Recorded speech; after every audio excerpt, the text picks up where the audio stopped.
Jays on Sportsnet. Presented by the all-new Honda Civic, now available with Turbo, the 2016 North American Car of the Year. Welcome to Globe Life Park in Arlington, Texas. The Blue Jays and Rangers play the middle game of this three-game series. The Blue Jays just shut out the Rangers last night behind R.A. Dickey 5-0, and the Rangers had just 4 base runners all night long, and the pitching has been great for John Gibbons Ball Club, especially over the last 10 games, Pat. They've won 7 of those games. Look at the earned run average at 1.80. They've had a run differential of 20. They've outscored their opposition 44-24, and they've hit 11 home runs. So slowly but surely, the hitting is starting to catch up to the pitching. The defense has been very solid. They're starting to hit home runs. I don't think it's any coincidence. The weather's starting to get a little bit nicer, and the Blue Jays are starting to heat up just a little bit.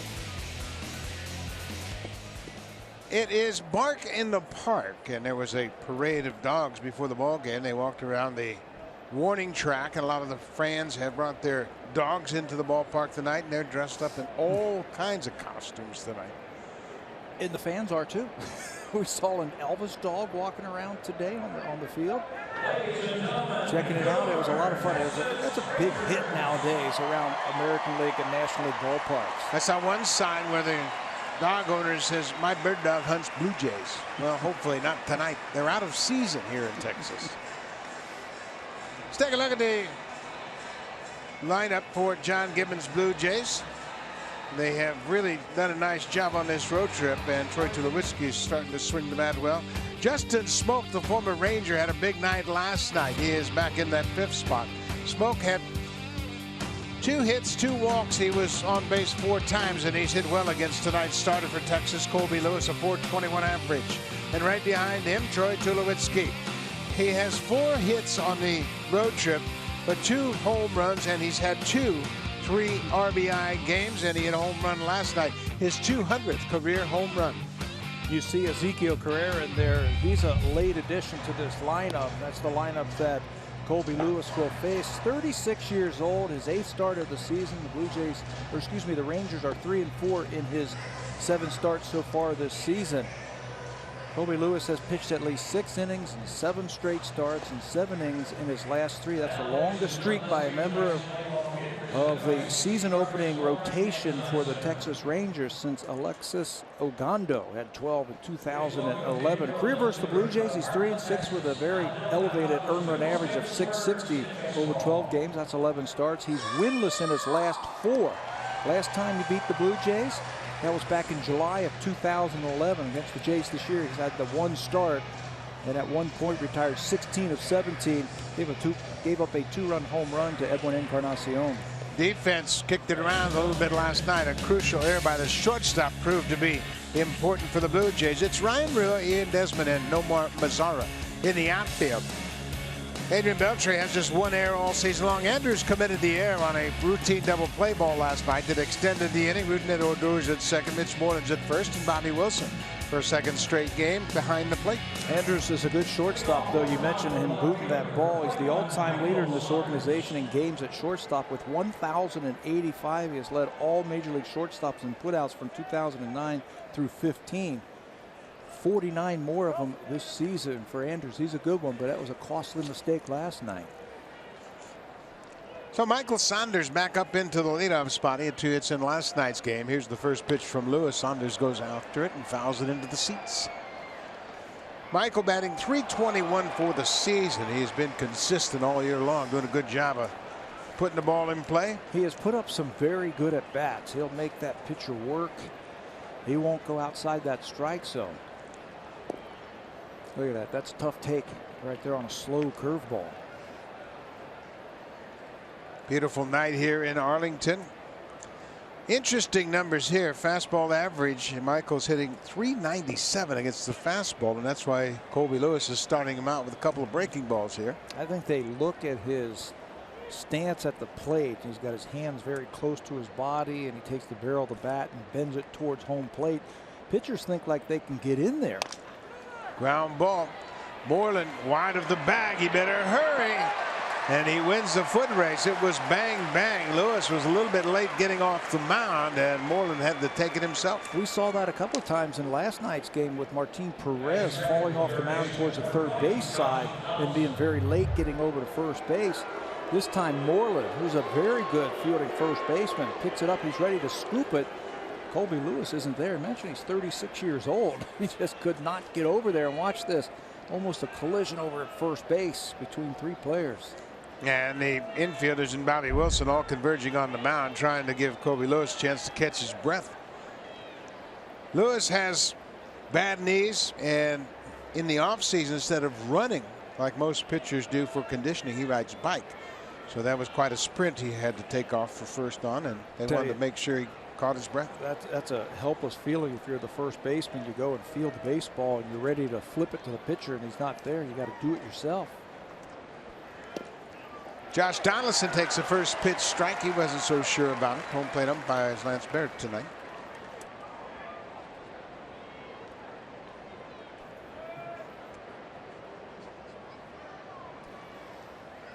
Donaldson was 0 for 5 with a couple of strikeouts last night. He's 2 for 12 against Colby Lewis.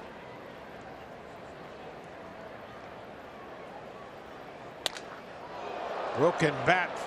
Fly ball to left. Rua is there. He makes the catch standing in the bright sunshine out there left. And you can see he's got the sunglasses on. Telling Desmond, I saw it okay right then in that situation.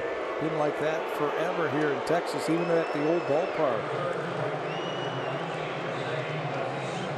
Well, you can hear the crowd react to Bautista being introduced here with 2 outs. This is his 1,000th career game. Congratulations, Jose, on that milestone. He's had quite an impactful career as a member of the Blue Jays. 2010, 2011, he was American League home run champ.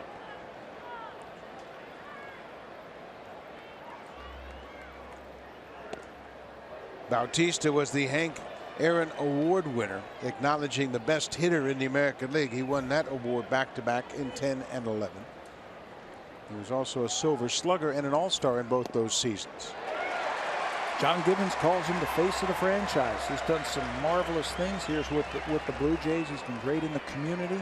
The fans love him. He comes to play every single day and play hard. You can look at the numbers over his last 16 games. It hasn't worked out for him, but you just know he's ready to bust out. 2 balls and 2 strikes to Bautista. Nobody on and 2 outs. Jose has a couple of home runs against Colby Lewis, and that has been a problem for Lewis against the Jays. Full count. Pat, this is one thing that I absolutely admire about Bautista. As much as he's struggling, he never expands his strike zone. What would players want to do when they're struggling? They'll want to swing at everything and try and swing their way out of their slump. Strike 3 called. Bautista caught looking. Colby Lewis off to a good start tonight. 3 up, 3 down with the strikeout. Marco Estrada will take on the Rangers when we come back.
Jeff Bannister's Texas Rangers, they are 20-16, second in the AL West, and Rougned Odor against the Blue Jays, a 367 hitter with 9 extra base hits.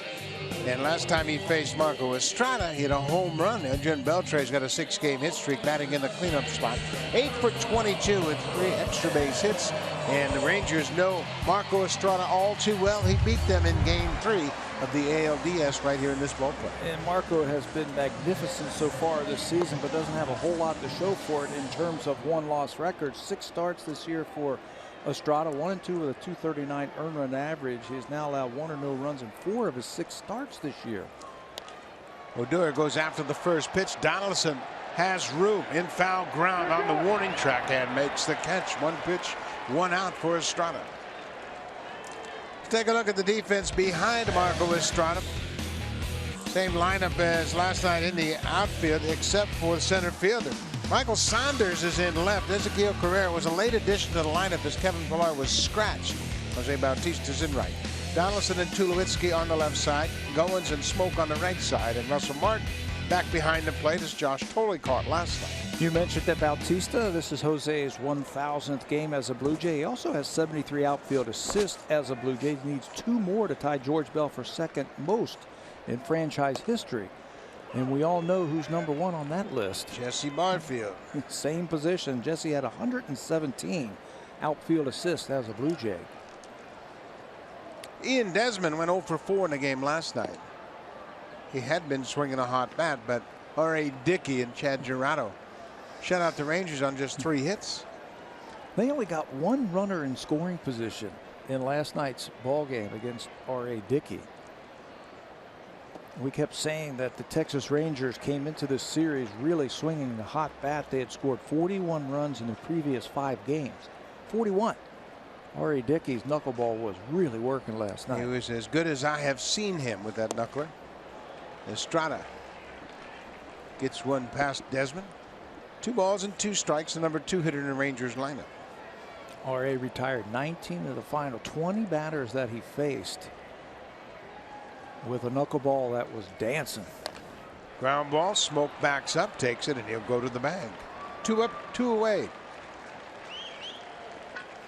As Pat mentioned, Marco Estrada has really been throwing the ball well, but he doesn't have much to show for it.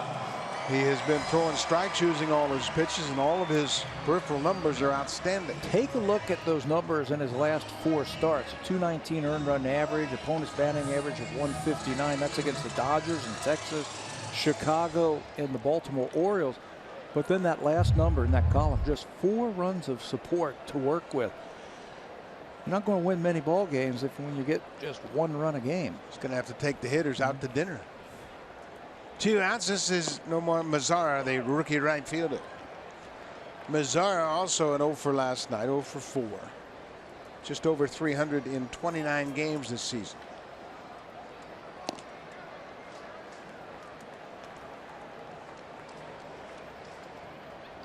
Mazara made his debut April 10th.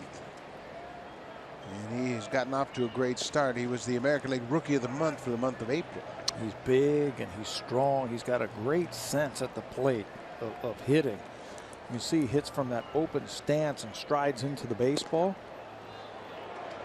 Close pitch, and they didn't get the call. He's got a great idea at the plate.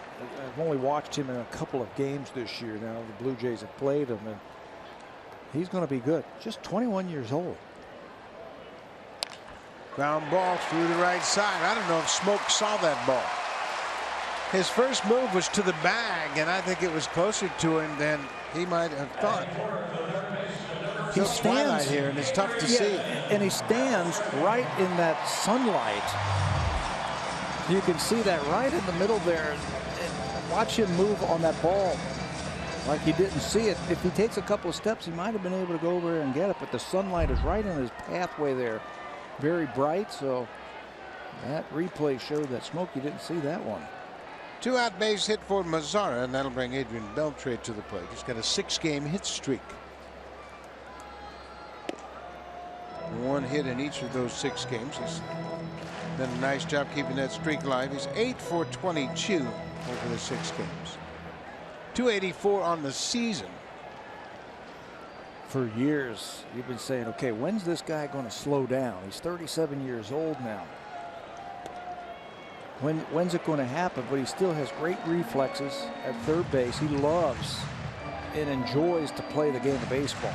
He has fun every single day he comes to the ballpark, and he still has some bat speed.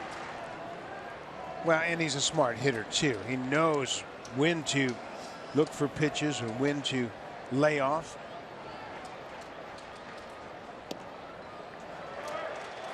Very conservative strike zone at the beginning of this game. 3-0 count for Estrada, 2 outs.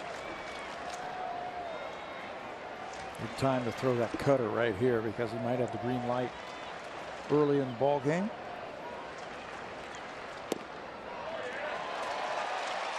Well, all of those pitches look to be off the strike zone, and Lance Barrett very conservative early in this game.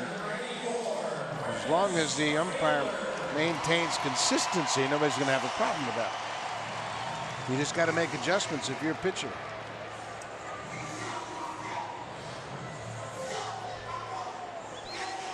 Prince Fielder, the DH, batting 194, but he's dangerous. He expected to get a fastball. And he got a changeup. This guy leaves the on-deck circle looking for the baseball and swing as hard as you can, maybe do some damage. Got up to a great start last year by going the other way and building up that batting average, but the power hasn't been there.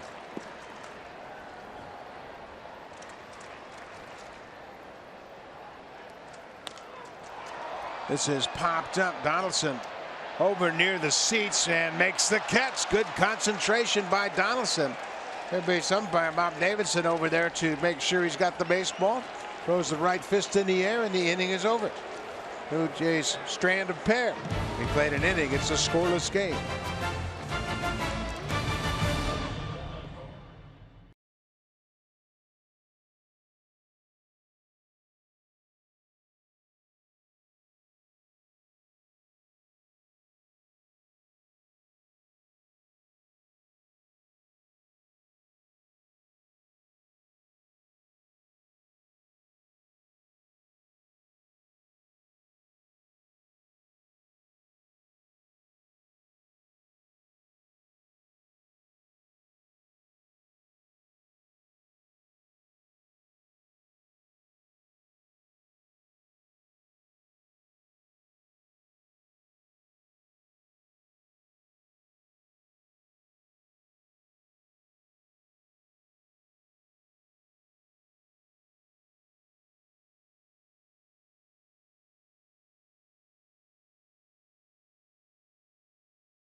In the original lineup, but after batting practice, he decided to pull himself from tonight's game. In fact, it was a decision that was shared by John Gibbons and George Poulos as well. His chest has been bothering him for the last week. It was last week, actually Saturday, in Toronto when Kevin Pillar made an outstanding diving catch. What we did see was the market left on his eye. What we didn't see was the pain that it did cause in his upper body. He's been battling through it all week. They decided to give him a rest tonight. He is available to hit off the bench tonight should they need him. But the best plan for the Blue Jays tonight is to give him the day off to rest up. But Kevin Pillar's a tough guy, and we know all about that. And for him to succumb to that injury, he must be hurting a bit. He hates to sit on that bench. Gets a chance to play, he wants to play. Edwin Encarnacion, home run in last night's game. Came in the 8th inning. Tom Wilhelmsen came into the ball game and gave up 2 home runs in that 8th inning. A solo shot to Encarnacion, a 2-run home run to Tulowitzki. The Blue Jays added some insurance to an already 2-0 lead. Big hits for the Blue Jays. They needed to bust that game open. The last thing they needed was Ari Dick to throw a game like that and not get anything to show for it. So that was bats in the 7th, 8th inning for the Jays. Broke that one open and gave Ari a chance to win. Well, they have really worked Encarnacion away, and they have just pounded him away. And when you look at his numbers in the month of May since 2012, he's the best. That's why they have pounded him away, to try and stay away from his power. He's #1 with 43 of them in the month. Colby Lewis strikes him out, so Lewis gets Bautista looking to end the first, and Encarnacion swinging to start the second. Colby Lewis has a few ways to get you out. He's very smart. He's been around and he knows how to pitch. He'll take a little something off, put a little something on, mix in a slow curveball, and he'll have to hit his spots, I think, for him to be effective. He did in that start against the Blue Jays back at Rogers Center.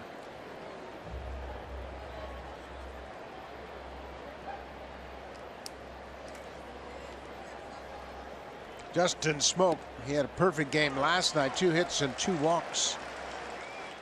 He's hit well against Colby Lewis for his career, 8 for 19 with 5 extra base hits. You know what I like about watching Justin Smoke now, and he's going to get his chance to play. John Gibbons was talking about it before the game today. He's a veteran. He's been around. I think he understands himself just a little bit more as a hitter now. He's going to get his chance to play, so he's going to come to the ballpark and just do his thing. What I like about him is he's starting to hit the ball all over the place. We've seen him drive balls out to left field. We have seen him drive the balls to right field. He had a double yesterday down the right field line. So he's not that guy who just yanks everything like we saw when he was a younger player. That's it. When you're an irregular player, you're going to try to do damage when you get in there. Now he's getting regular at bats, so he has the ability to just have good swings, not trying to audition for his next starting assignment. I think he understands who he is as a hitter now. He made a few adjustments in the wintertime to balance out his stance, so he's not all for one with just one swing. He'll still strike out, but he'll put together some pretty good at-bats. This is bounced foul up the first baseline. They've done a couple of things over the couple of years he's been here. They first of all got him on the ground. They kept his feet on the ground, and secondly, as you mentioned, they pushed his weight back over that back leg. And he's balanced now at the plate. At times last year, he had all his weight on that back foot, so his first movement was to come forward. Well, what happens? Your head starts moving also. And that's why you'll get your share of strikeouts. And the pitcher better throw it in one spot when you start to hit like that. Now he's got his weight equally distributed on both of his feet. So he's got a lot better balance at home plate. 3-2, another foul into the Rangers dugout.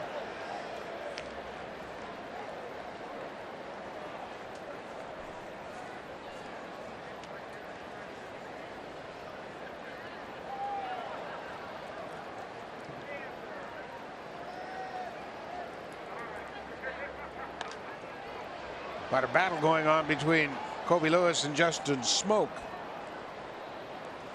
Smoke was an original first-round pick of the Texas Rangers. He was traded from the Rangers to the Mariners, part of the Cliff Lee deal.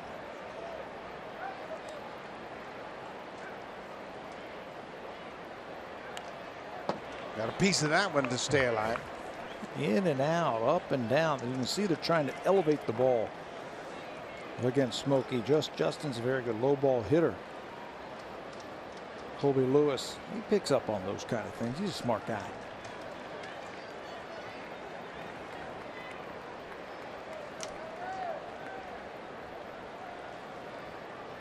Pitch number 10 of this at bat.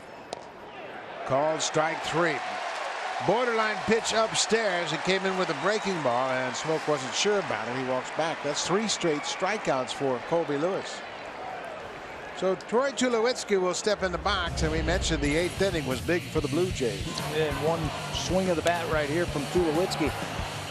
Thought he was very aggressive at last night's ball game. He wasn't letting too many pitches get by. So that approach, I think you can swing your way out of a slump the way Tulowitzki has been in.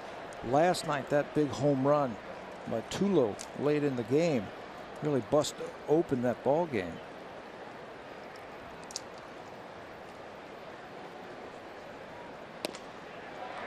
Ball on the strike to Tulowitzki. Tulowitzki had the big home run in game 3 of the division series right here in Arlington. 3-run home run. And that staked Estrada to a comfortable lead. Tulowitzki hit that home run off Chichi Gonzalez. And it was really interesting inning. Bases loaded. Nobody out. Chris Colabello grounds into a 3-2-3 double play. And then Tulowitzki hits the home run with 2 outs. Huge, huge. Just busted it open. Give him a chance to come back home to win it. No swing, according to Dan Iasonia, the first base umpire. 2 balls and 2 strikes, 2 outs. We're in the top of the second.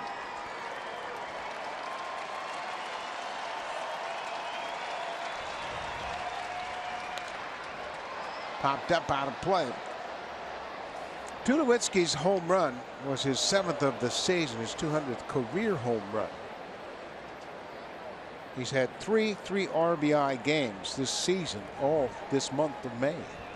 Well, I think he's so important for this ball club offensively, because you get him going and you get Russell Martin going, and now that offense starts to lengthen out, making it awfully difficult for pitchers. Strike 3 call. That's 4 straight strikeouts for Kobe Lewis. 3 of them called strike 3.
It's time to log on to your My Blue Jays account and enter the following code, MBJ1026, and that is all you have to do to earn My Blue Jay points. Simply watch the broadcast. The entry box can be found on your My Blue Jays homepage. Code must be entered by 11:59 tonight, but we will have a new code for you tomorrow. Buck? Thank you very much, Barry Davis. As the Dogs are out tonight, it is Bark in the Park. Promotion here in Globe Life Park for the Ranger fans, and they've packed them in tonight. They've got dogs in the ballpark. They had fireworks last night. They got a rock concert afterwards. What a weekend. Going on. Yeah. Hope the Blue Jays mess up their plans with a couple of wins this weekend. This is the first baseman, Mitch Moreland.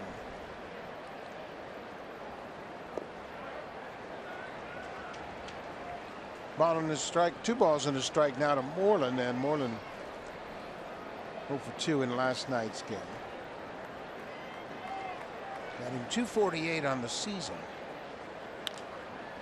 Pop back out of play. Blue Jays playing an exaggerated shift on Moreland. Donaldson is even to the pool side of shortstop, so there is a gaping hole from Donaldson to the third base foul line. If he wants to take advantage of it. Doesn't look like he's trying. Looks like he's trying to yank the ball to right field. I tell you, it's got to be awfully frustrating, I think, for a hitter.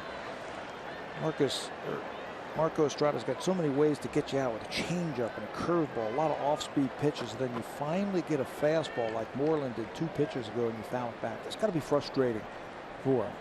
You have to be patient with Estrada. And there's that changeup. I spoke to Russell Martin about catching Marco Estrada, and he said it's a real joy. Who can throw down any pitch, anytime, any count, call for it on either side of the plate, and he can hit the glove. That is his MO right there. Pitch. Foul back. You know, I don't want to compare anybody to anybody, especially across different times and that kind of stuff. But watching Estrada work reminds me of Greg Maddux, the way Greg Maddux used to work. He doesn't work as fast or he doesn't throw as hard, but he just has so many ways to get you out, and he can hit his spots. Russell Martin wanted that pitch. Leadoff walk.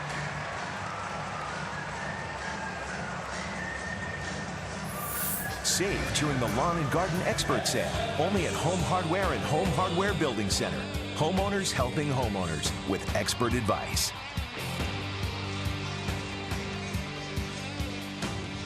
Nice crowd on hand here on a Saturday night in Arlington.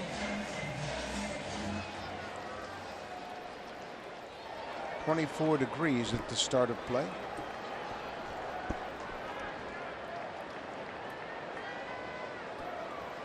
Elvis Andrus, the shortstop, goes after the first pitch and bounces it through the right side of the infield. That's a pretty good approach against Marco Estrada. Just stay back and try to slap it the other way. Well, especially when the first baseman is holding the runner on and the second baseman's got to get close to the bag. There's a big hole on the right side. Andrus can handle the bat. Does a good job of letting that ball get a little bit deep. You can see Ryan Goins how close to the bag he is at second base with Smoke holding the runner on. He just inside out that ball and just threw it into right field. Left fielder Ryan Rua batting 8th tonight for the Rangers. He was 0 for 3 with a couple of strikeouts in last night's game. Blue Jays not expecting the bunt here early. No sign of the bunt. The ball's in the dirt. Martin does a good job to get on it quickly.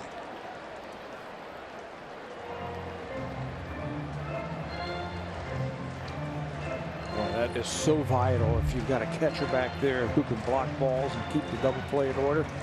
That looked like a breaky ball, curve ball. When it bounces that far out in home plate, you know that thing is liable to bounce anywhere.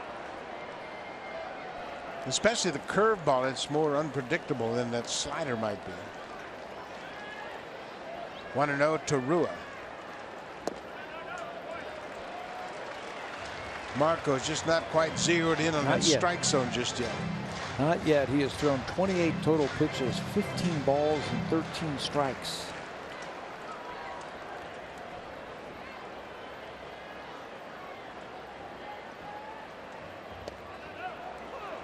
There's a good pitch. 2-1. Estrada has really pitched in tough luck. He hasn't gotten any run support at all. But he hasn't really changed his style of pitching. Continues to mix all of his pitches very effectively. Martin wants to talk things over. He was all set in the crouch, and Estrada started to go into the set position, but then Martin asked for time. Got to get on that same page to figure out what you want to do here. Marco's a pitcher. He's the definition of a pitcher. He can read bats. He's smart. If he feels like a guy is starting to cheat on him just a little bit, he'll throw that cutter to that right-hander and try and get that ball off the end of the bat, get it on the ground. What a great pitch. 2-1 changeup, and Rua had no chance. You know, Pat, I wonder if it's difficult to see right now for hitters. The lights haven't taken full effect, and we've seen some in-between swings so far. I think you're right on. Blue Jay hitters have been taking a lot of pitches, not really sure of a lot of pitches, and then that last swing from Rua was off balance.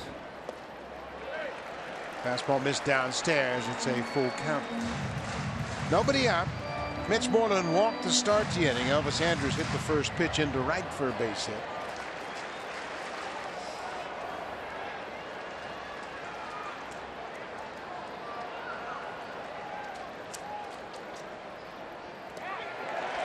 Bounced in the dirt. That'll load the bases with nobody out.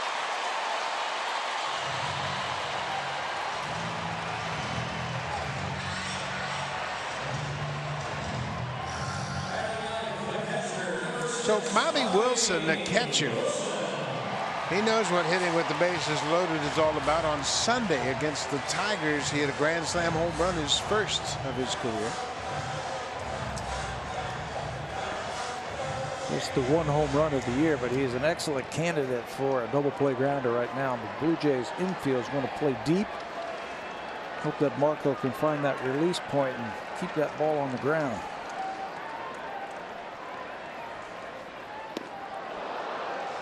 What a weapon, that great changeup. After he walks the hitter ahead of Wilson, he comes with a first pitch changeup. Everybody in the ballpark expecting a fastball. Especially the hitter, the way he went after that. And that's where you got to be disciplined. If you're sitting on one pitch and you don't get it, don't swing the bat.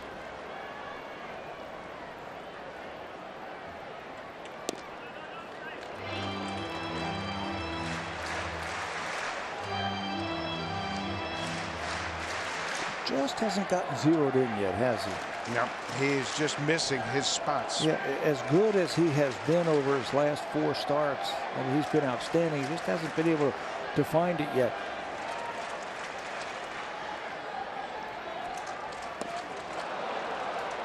So try something different. How about that? What a great changeup. And Russell talked about the changeup. He said if you're looking for a fastball, you can't hit the changeup, and if you're looking for a changeup, you can't hit the fastball. The separation is so dramatic. Then you can drop that curveball in there like you just did right there. You got so many ways to get you out, and you get that hitter thinking too much. Down the left side, but into the seats, foul. That time he threw him a 2-strike changeup. You can see Wilson trying to wait as long as possible, and he's still quick. Bobby's got that bat on his shoulder, just sitting there waiting for Marco to release the baseball, and then he's going.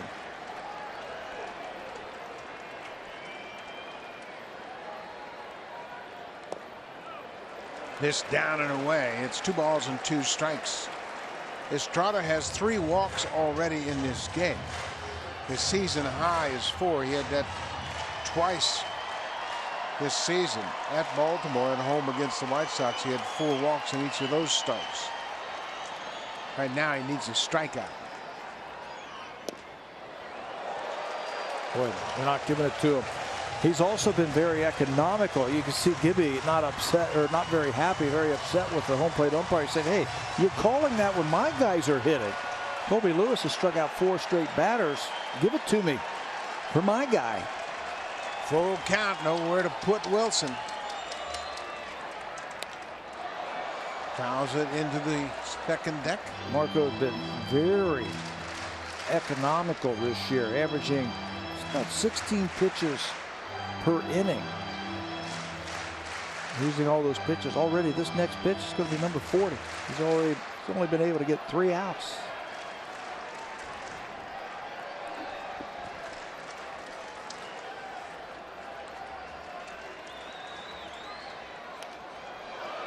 Back over the screen and out of play. Bobby Wilson with just 1 home run. We mentioned the grand slam he hit on Sunday. He's got 7 RBIs. Doesn't have another extra base hit.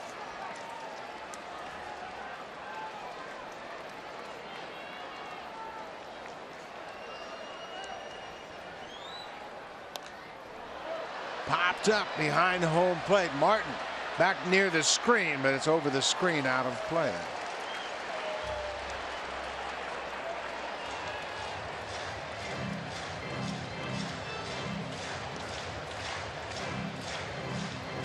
Wilson putting up quite a battle against Estrada.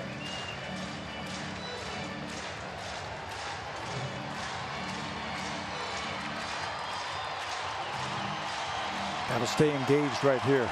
It's been a long inning so far, and he hasn't retired a batter yet. A lot of pitches. Stay engaged if you're an infielder.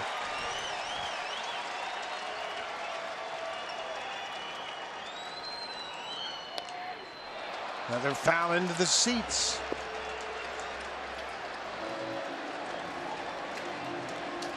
Estrada has thrown 42 pitches so far in this game. As Pat mentioned, nobody out here in the second, and this will be the 11th pitch of this at bat to Bobby Wilson.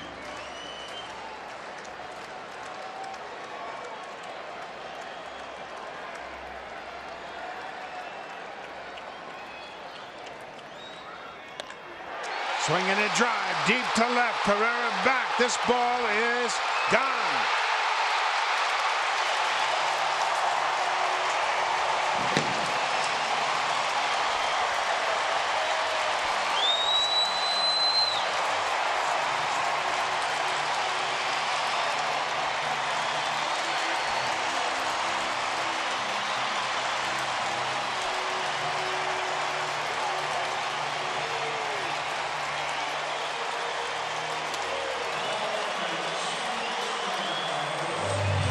Two in one season for Bobby Wilson.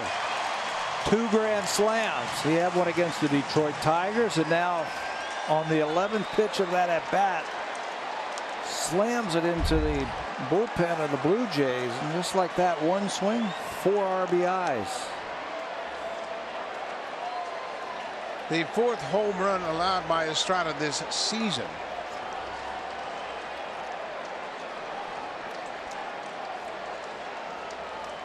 Still nobody out. Odor takes strike 2. Those kind of hits kind of clear the deck, doesn't it? And clear your mind if you're Marco Estrada. Start from new, and he makes quick work of Odor. Comes back and strikes out Odor on a good changeup. But Bobby Wilson had quite an extended at bat. And on the 11th pitch, he had a grand slam home run, his 2nd career grand slam. Joe Biagini loosening up for the Blue Jays. Of course, the Blue Jays needed just one relief pitcher last night, Chad Gerardo, so it's a very fresh, well-stocked bullpen tonight.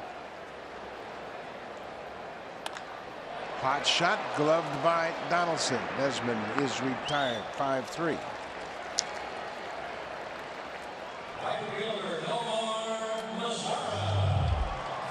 Josh has played a great third base on this road trip. He's made 4 or 5 plays on balls hit hard to his left where he has gloved it. Whole key to that play right there for Donaldson is he got down low where he can see the ball come off the grass. Good play. Nomar Mazara had the first hit for the Rangers in the first inning with 2 outs. He was stranded along with Beltre.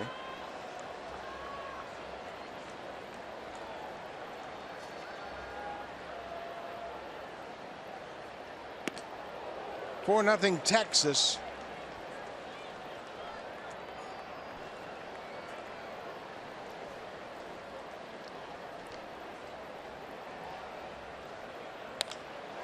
There's another hit into center field. Carrera plays it back in. Mazara, after going 0 for 4 last night, is 2 for 2. He keeps that bat on that hitting plane a very long time. He was fooled initially on that pitch from Estrada. Looked like a changeup, but he kept his weight back, kept his hands back, and kept the bat on the hitting plane. He's going to be a good hitter. He looks like he's going to be a 300 hitter with some power in the big leagues. Adrian Beltre walked his first time up. One of 3 walks that Estrada has issued tonight.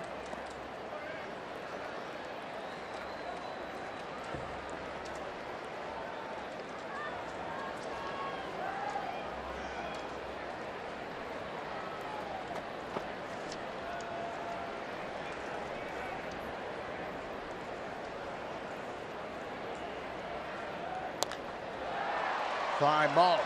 Bautista is there, and the inning is over. But Texas, on one swing of the bat, a grand slam home run by Bobby Wilson, has taken a 4-0 lead.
Need a win or a draw at Swansea this Sunday to qualify for a berth in next season's UEFA Champions League.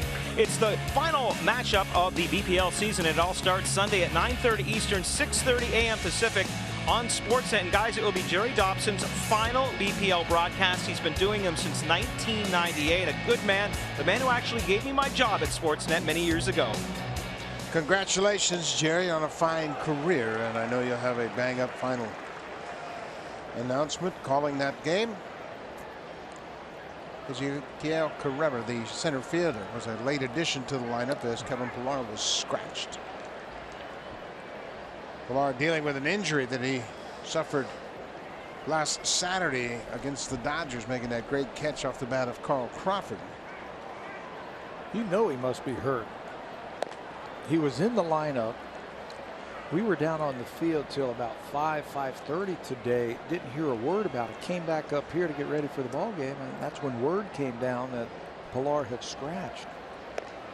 Carrera shows bunt and takes it upstairs. It's a 3-1 count. Kevin, I was talking to him about AT&T Park and the challenges of playing the outfield there, and he didn't suggest a thing. He had a bat in his hand. I anticipated everything was going to be fine, but evidently he took batting practice and decided it was a no-go. Get ready for tomorrow, or get ready for later on. Might need you.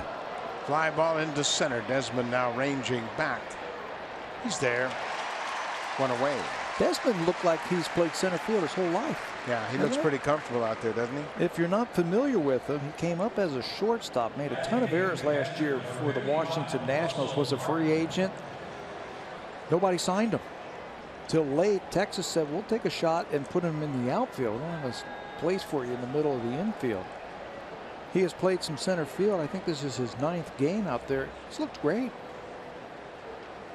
Russell Martin takes a first pitch strike. Martin's been encouraged by some work he's done lately in the batting cage.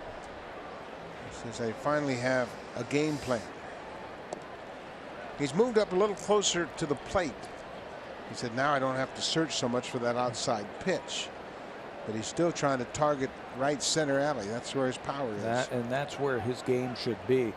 I had a chance to watch him take batting practice today, and he was hitting a lot of balls hard. I mean, that solid sound that you hear when guys make contact with the baseball. He was driving the ball to right center. Takes that one down and away. Hit well against the Rangers. He had a game-winning hit in that game started by Colby Lewis, a walk-off single on Wednesday, the 3rd game of that 4-game series. The Blue Jays lost the first game of that series and won the next 3 and won last night. They have a 4-game win streak against Texas. Could have swept that series. The game they lost, they only lost 2-1. R.A. Dickey start. A.J. Griffin has since gone on the disabled list. He was the starter in that game. It's a high fly ball to right.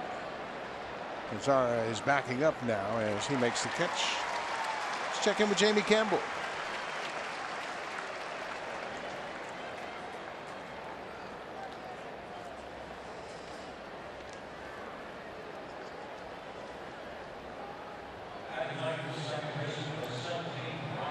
Orioles really playing good baseball right now. They're 10 games over 500 at the start of play tonight. Anibal Sanchez starting for the Tigers against Mike Wright. There's a drive deep to right. Ryan Goins put a charge in it. This ball is up and gone. Ryan Goins with his 2nd home run of the season in front of a lot of family and friends here in Texas has cut into that lead.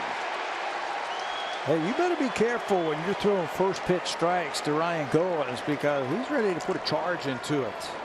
Colby Lewis has given up his share of runs this year, a lot of them via the home run. That ball is tattooed by Ryan Goins. No chance for that one to come back.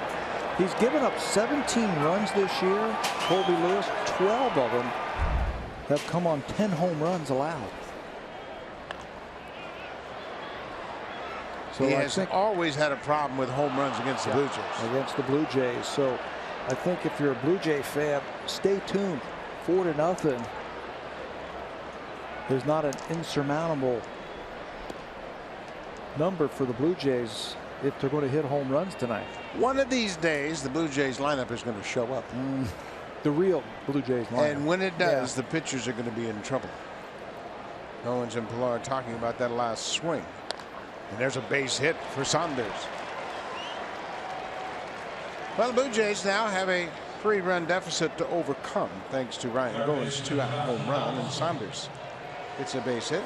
Well, you mentioned him, Colby Lewis, giving up a lot of home runs. This is familiar territory, especially if you're a Blue Jay hitter. Home runs per 9 innings. 2014 is 1.3. Last year 1.1. This year 1.8. It just keeps climbing. Again, giving up 17 runs on 10 home runs.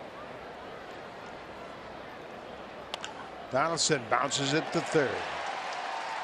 Beltre takes his time and the inning is over, but Ryan Goins with a 2-out home run and has gotten the Blue Jays on the board. Marco Estrada with a 3-run deficit.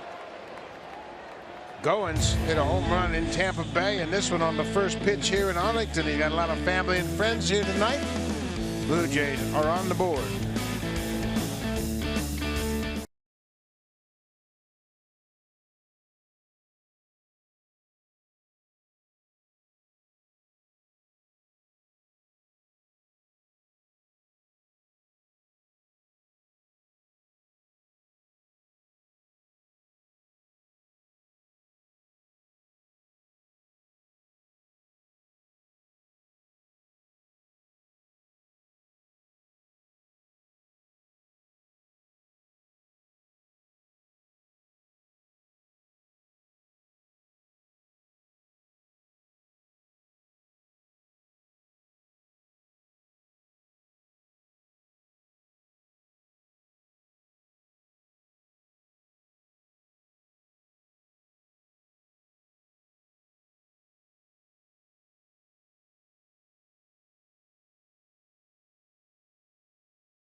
For the 2016 Junior Jays Club, presented by Boston Pizza. This year's membership kit features a Blue Jays ball cap, sunglasses, backpack, and more. Executive access to members-only events, too. So get your membership kit today by visiting bluejaysshop.ca. Buck? Thank you very much, Barry Davis. Prince Fielder popped out to end the first inning.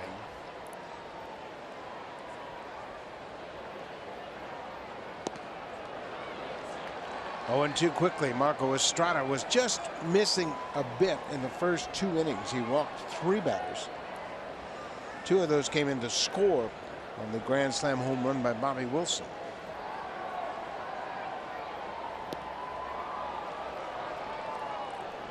Breaking ball in the dirt, and Fielder wouldn't chase.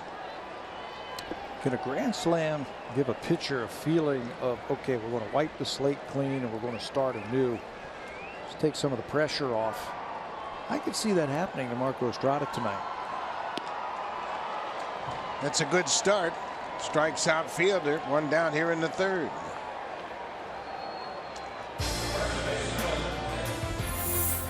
The all-new Honda Civic, now available with Turbo, the 2016 North American Car of the Year.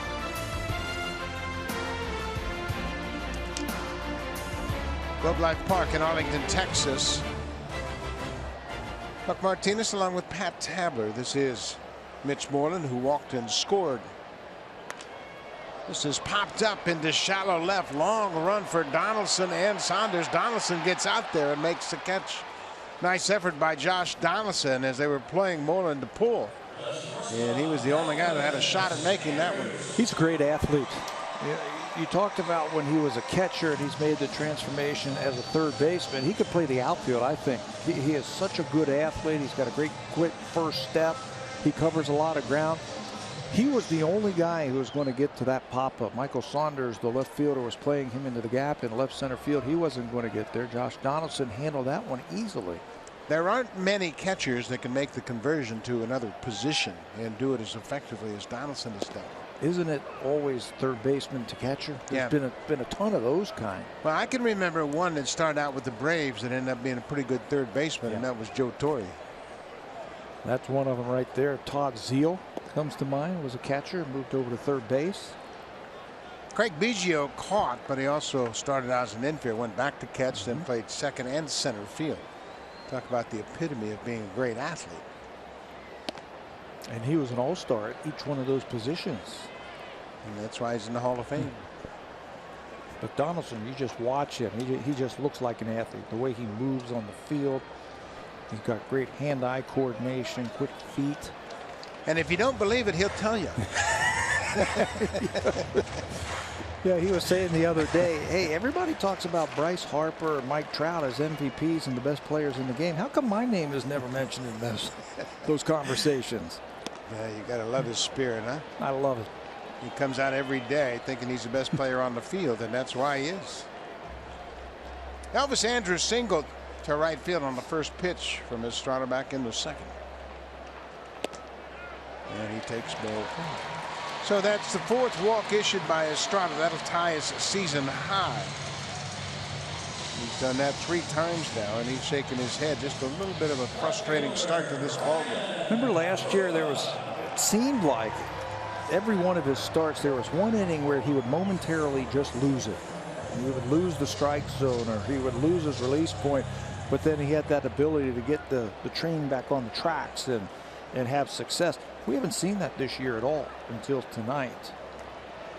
That second inning, he had a couple of walks, a couple of hits, and a home run given up. He and Russell Martin have developed a rapport as a battery that seems to be effective. And Russell credits Marco for turning the game over to him. He said he's allowed me to call the game, and it's been a real good relationship. Andrus got a terrific jump. No chance for Martin at all. Elvis Andrus, his 4th steal of the season, and he got a running start. Yeah, Marco was concentrating on that batter. Forgot a little bit about the runner over there at first base. Just one quick look. He timed him up. That will be his 4th stolen base, even without a throw. No chance for Russell Martin to throw him out. 0-2 count to Rua, the left fielder. Strike 3 called. No problem with the stolen base as the Rangers leave a runner in scoring position. Marco Estrada with a strikeout. Bautista will lead things off. Blue Jays trail by 3. He'll be followed by Encarnacion and Justin Smoke. Middle of the order coming up.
Playoff action on Sportsnet tomorrow. It's the Sharks and Blues. Game 1. The Stanley Cup playoffs on CBC.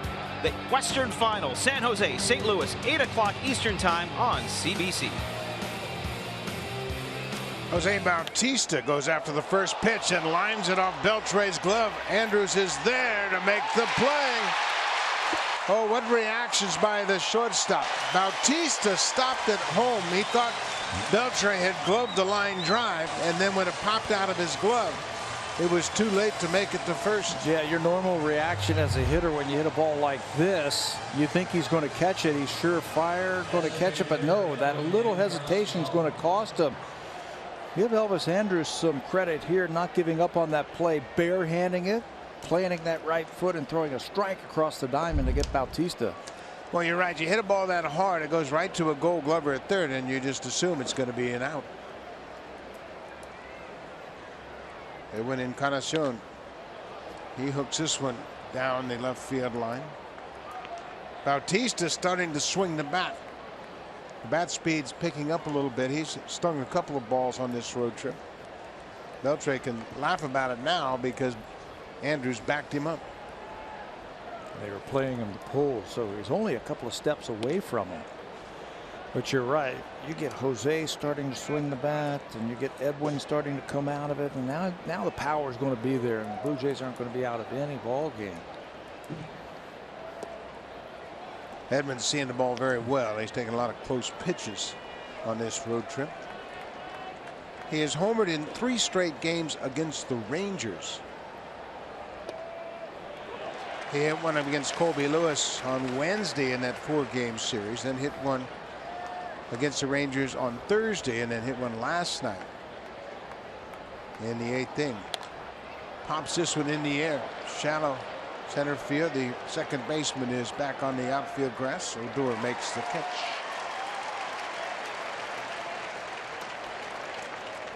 Two up, 2 down here in the 4th. Colby Lewis, by all accounts, has been the most consistent Rangers pitcher this year. And Pat, you'll remember when the Rangers were at Rogers Center, there was talk of a 6-man rotation with A.J. Griffin pitching so well and the prospects of Yu Darvish coming back. But baseball has a way of resolving those issues. That blew up pretty quickly, didn't it, for the Texas Rangers? A.J. Griffin went on the DL with a stiff shoulder. Justin Smoke, the first baseman.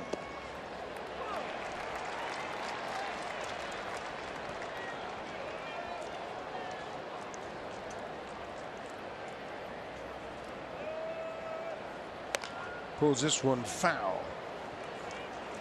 What do you like about what you see from Smoke at the plate right now? Because he's really swinging the bat well.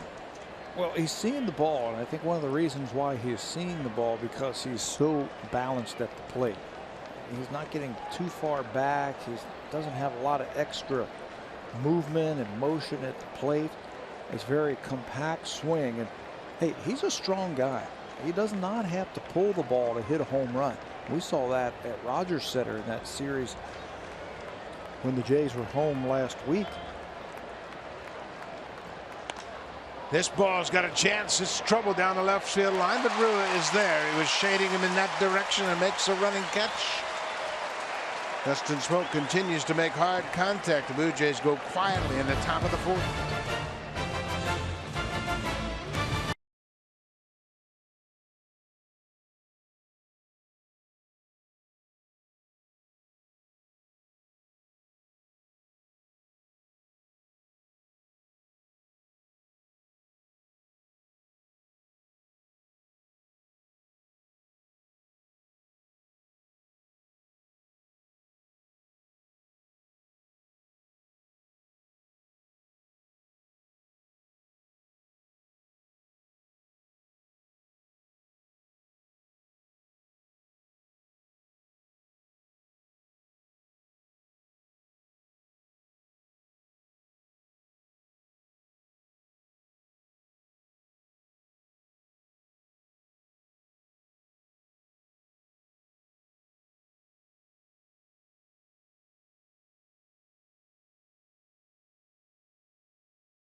Down at Rogers Center, why not get a Blue Jays ticket package? You pick the games and reserve seats that will get you closer to the action.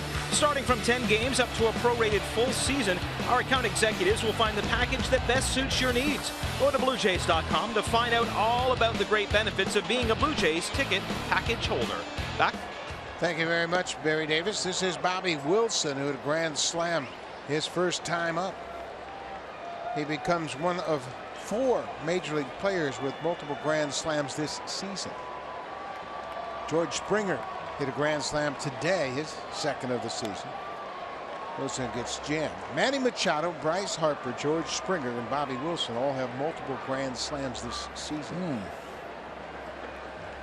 Another interesting twist to his grand slam. Here's the 0-2 pitch. Marco Estrada has allowed 3 grand slams. All 3 were hit by catchers. Really? Bobby Wilson, Taylor Teagarden, and Brett Hayes. That's interesting. But it's a 4-1 game. Ryan Goins got one back with a solo home run in the third. A 2-out home run for Goins, his second of the season. And you just got to believe that the Blue Jays are going to make up this deficit. They'll figure it out. You know where it starts, though? It starts with Marco shutting down the Texas Rangers the rest of the way.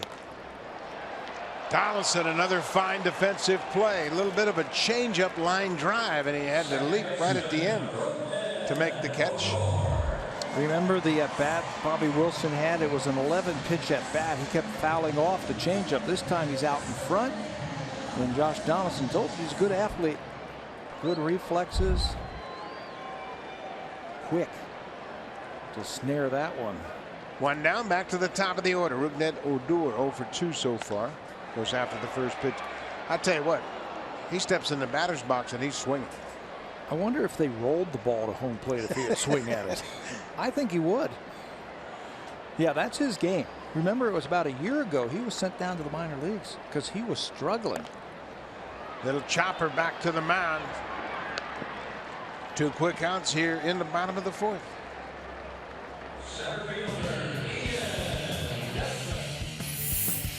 Make your renovation a cut above during the DIY Expert Sale. Only at Home Building Center and Home Hardware Building Center.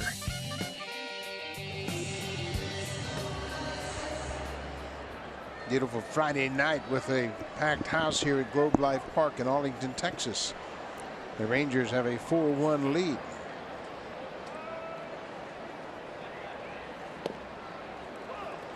Ian Desmond has grounded out twice.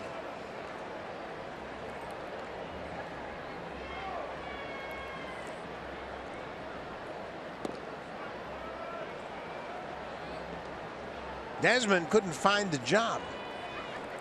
It was really interesting. He had a down season for the Nationals, but he's been a good player for a long time. Good offensive shortstop. And Texas finally rolled the dice, said, you know what, we'll give you a shot to play left field. And he jumped at it. It was late in the offseason. Very late. He's got some pop in that bat. He can run a little bit. He's had some big offensive seasons for Washington when he was there.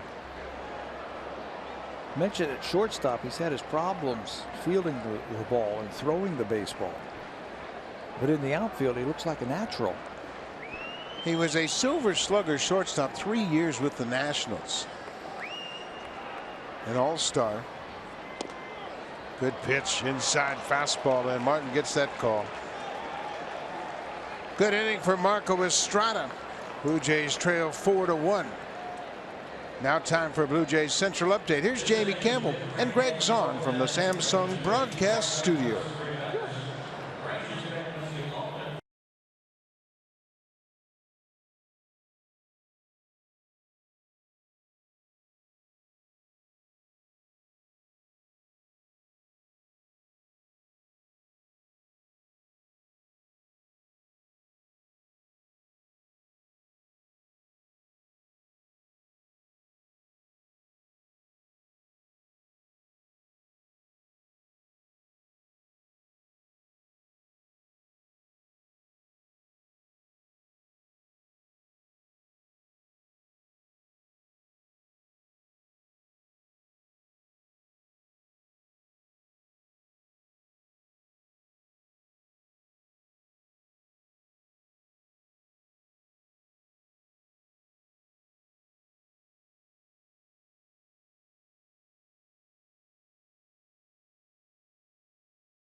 For the Blue Jays, and there have been some promising signs for Tulowitzki's bat.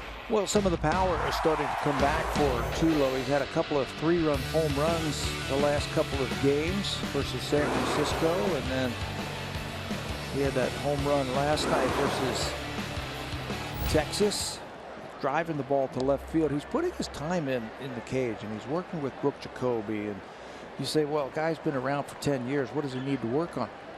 There's always adjustments that need to be made, right? Isn't that the truth? Hit hard. That's a fair ball off the glove of Beltre. Tulowitzki takes a turn around first. He's headed for second. Here's the throw. It's wide, and Tulowitzki is at second base with a leadoff double. Bob Davidson, the third base umpire, waved that thing fair. It hit off Beltre's glove and didn't go all the way down the line, but Beltre retrieved it, and Tulowitzki ends up at second. The Gold Glover off of his glove as he stabs at it, and then assumes that the left fielder is going to catch the ricochet off the wall, doesn't go after it right away, and then notices that Tulowitzki is going to come hard charging around first base and makes it easily into second base with an extra base hit. Third double of the season for Tulowitzki, and it's another sign that things are starting to turn around. He hit that ball sharply at the third baseman. Ezequiel Carrera, the center fielder, had shown bunt early on, and Beltre's anticipating that again. The whole infield has shortened up against Carrera. I think that's to his advantage. Look at that. The middle of the diamond has shortened up. The corners have shortened up.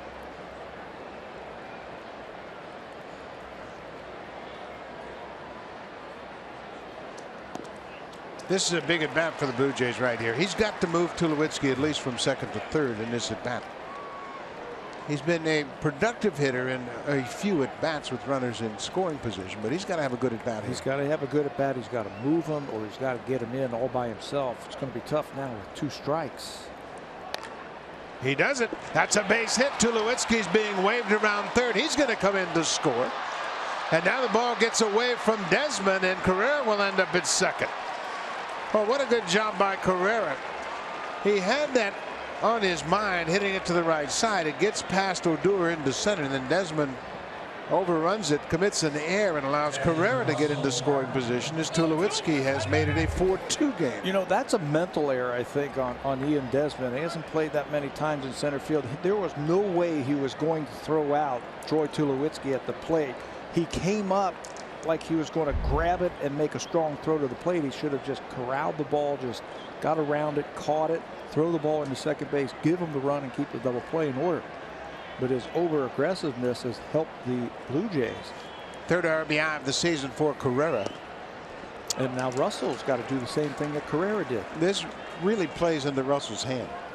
He knows he's got to move the runner, but that plays into his strength. Go the other way, drive it to the alley in right center.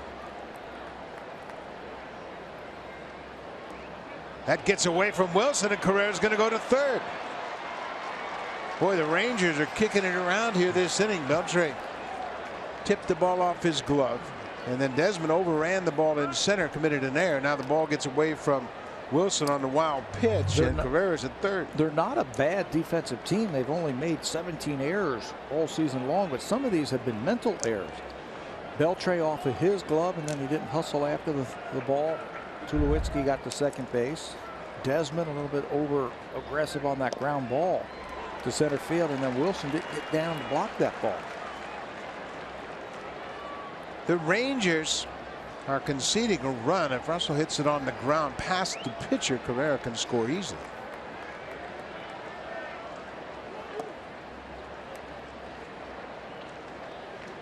Fifth inning, it's a 4-2 game, and the Blue Jays pecking away.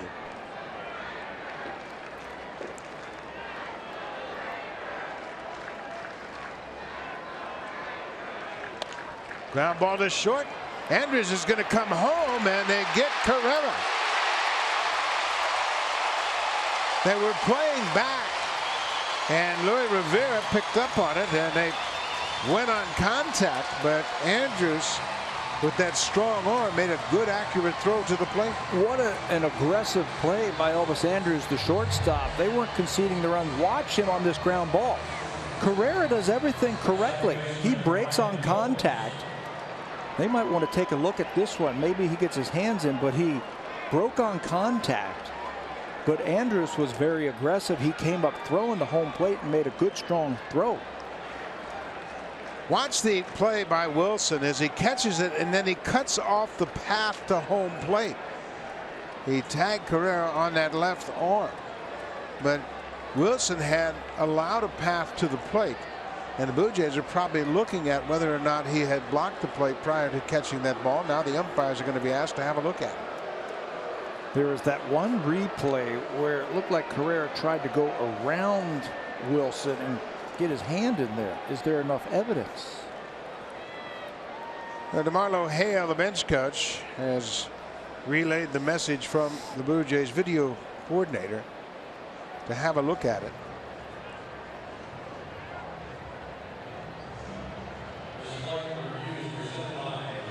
The replay review powered by Samsung. Obviously a very important replay at this point of the ball game. The crew chief Dale Scott on the right, along with the home plate umpire who made the call. You can't fault Carrera at all. He was running on contact. He went immediately. And then that slide, you see him, he had an opening initially from Wilson, but then he cut off his path. Yeah, the catcher, once he catches the ball, can step into the base path because he had given the runner Carrera a path toward home plate. He had an area to slide. But Andrus, he made a good heads-up defensive play. That was aggressive play. And you have to make up your mind before the ball is hit to you what you're going to do with it. And it depends on the speed of the ball. That ball was a two-hopper to him, and he said, I got a chance of getting Carrera at the plate. If it was hit softer, slower, he would have gone over to first base for the out, and the Blue Jays would have had another run. Ryan Goins homered with 2 outs in the third. It was the 17th career home run that Colby Lewis has given up to the Blue Jays.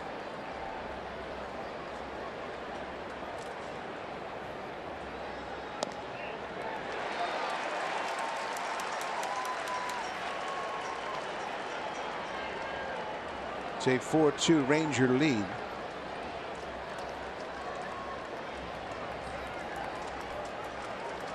Goins in the number 9 spot. His home run is second of the season.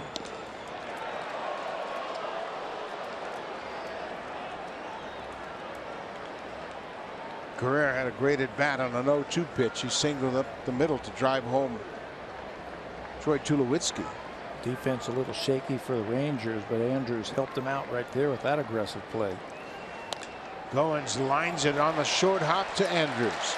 To first double play. So the Rangers minimize the damage. Blue Jays get a double and a single. Fielder's choice. They managed to score one. It's a 4-2 Ranger lead.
chance to capture the cup with Sportsnet. We're providing fans the opportunity to win a trip to the Stanley Cup Finals, giving away a pair of tickets, including flight and accommodation. And all you have to do is simply watch the Stanley Cup playoffs. The more you watch, the more chances you have to capture the cup with Sportsnet. A fantastic prize, Buck. It sure is a great prize, and what a way to watch the Stanley Cup Finals, to be there in person. Well, we got a ball game going on. Blue Jays trail by 2. They had a great opportunity to add to their lead. They scored a run, but Ryan Goins hit into a double play and ended the inning. Omar Mazara takes the first pitch strike from Marco Estrada, who seems to have settled in.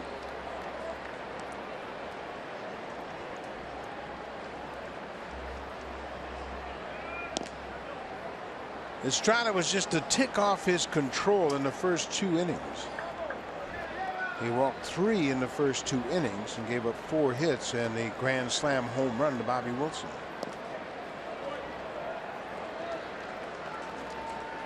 This is one situation where the Blue Jays want to get into the bullpen.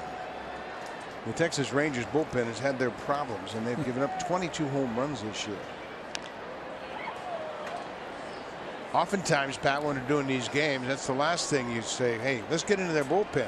Back in the day, great bullpens now. Back in the day, let's knock that starter out of there and let's get into the bullpen. But now, you're right, they're so powerful and they're so deep. The Jays should be thinking like the olden days. And on the right there is Keone Kela, who's had elbow surgery, and he's on the disabled list. Mazara strikes out. 5 strikeouts now for Estrada. The all-new Honda Civic, now available with Turbo, the 2016 North American Car of the Year. Great shot of the ballpark here in Arlington.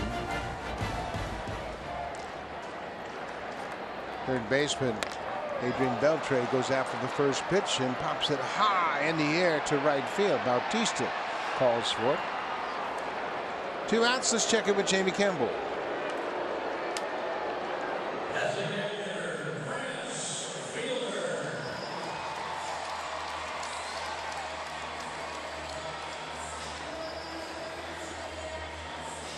What a great effort by Andres. 2 hits for Oakland. 106 pitches. A 9-inning, 2-hit shutout. First Rays pitcher to throw a complete game shutout since Chris Archer last August. They just don't happen very often anymore, do they? Not anymore, man. People don't allow them to pitch deep into a game. Prince Fielder. Nice play by Estrada. What a quick inning here in the 5th. Momentum certainly has shifted back to the Blue Jays dugout. When we come back, it'll be the top of the order. Michael Saunders has singled already tonight. Then Josh Donaldson and Jose Bautista trying to get to Kobe Lewis.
be Bring Your Dog to the Ballpark night in Texas, but on Wednesday it is Bring Your Credit Card to the Phone night. It's the Blue Jays Care Sports Auction broadcast presented by TD. It will take place during our broadcast of the Blue Jays and Rays this coming Wednesday, May 18th. We'll have 12 unique prizes up for bids. Go to bluejays.com/broadcast auction for all the details. Buck?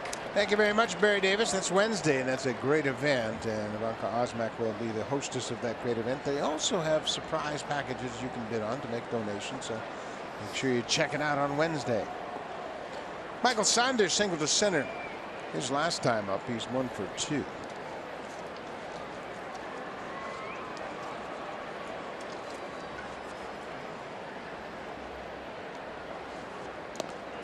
you get the feeling the Blue Jays had Colby Lewis on the ropes last inning and let him off? They sure did. Tulowitzki had a double, and Carrera had a single and scored a run, and then Martin hit a fielder's choice, but Andrews made a good play. Yeah, they were kicking the ball around. They were making some errors. People were getting a little testy. And then the Blue Jays couldn't get that runner in from third base, less than 2 outs, and then the double play ball. So now what do they have to do? They got to get back out there and put the pressure back on Colby Lewis and the Rangers. Michael Saunders began the night 9th in the American League in hitting. Came into this game batting .321. The leader, Nick Castellanos and Victor Martinez, tied at .358, both of the Tigers. Manny Machado hitting .350 for Baltimore. And how about Jackie Bradley Jr.? .341 average for Jackie Bradley Jr. And now I hear that he's having trouble in the outfield. Isn't that unusual? Yeah, he can field. Before he could field, he didn't hit. Now he's hitting, he's not fielding. Go figure. I think the Red Sox have 1 defensive run scored in the outfield, run saved in the outfield this year. One. That's hard to believe. With those athletes that they throw out there every night. Full count to Michael Saunders. He stays alive. Might have fouled that one off his leg. Jackie Bradley Jr., the Red Sox, has 30 RBIs. That's good for 3rd in the American League.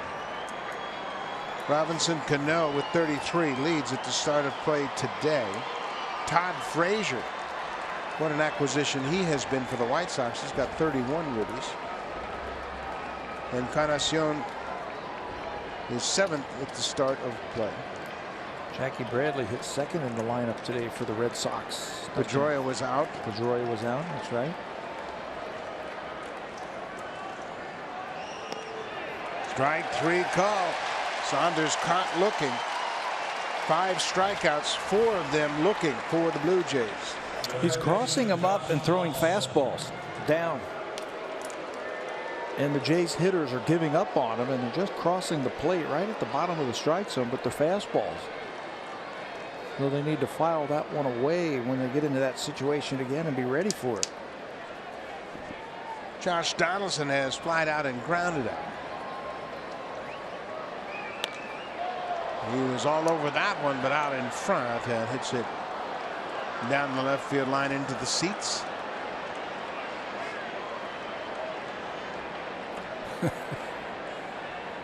Put your dog down. Oh, that's a baby. You've got the dogs and the baby there.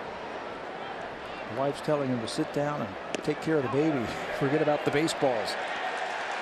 I want to know who's going to clean up the stadium.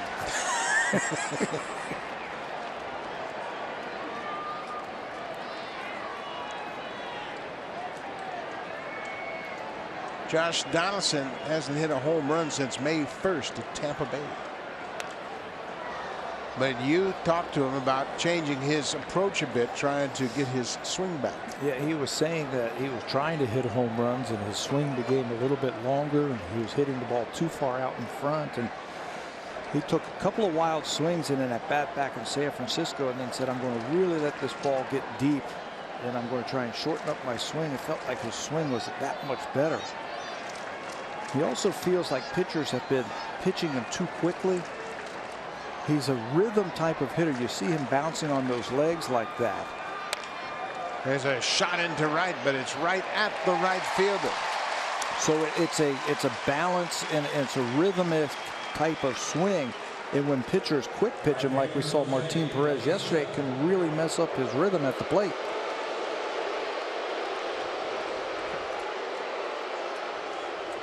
Jose Bautista hearing it from the Ranger crowd. Jose is 0 for 2 so far. First pitch breaking ball for a strike. Jose was caught looking at strike 3 in the first inning. The 12th time he's taken strike 3. We bring that up because you go back to last year, he did it just 26 times and only 21 times all season in 14. Amazing. Just a little bit in between. Amazing knowledge of the strike zone. High fly ball into center. Desmond coming in. Center fielder is there, and Colby Lewis is through 6. Colby Lewis has 5 strikeouts. The Blue Jays trail 4-2 here in Arlington.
WestJet Plus fare. It's more than a seat, it's a premium experience for a smart price. But judging by the amount of Blue Jay fans we see on the road, I'm sure that a lot of them are taking advantage of that deal.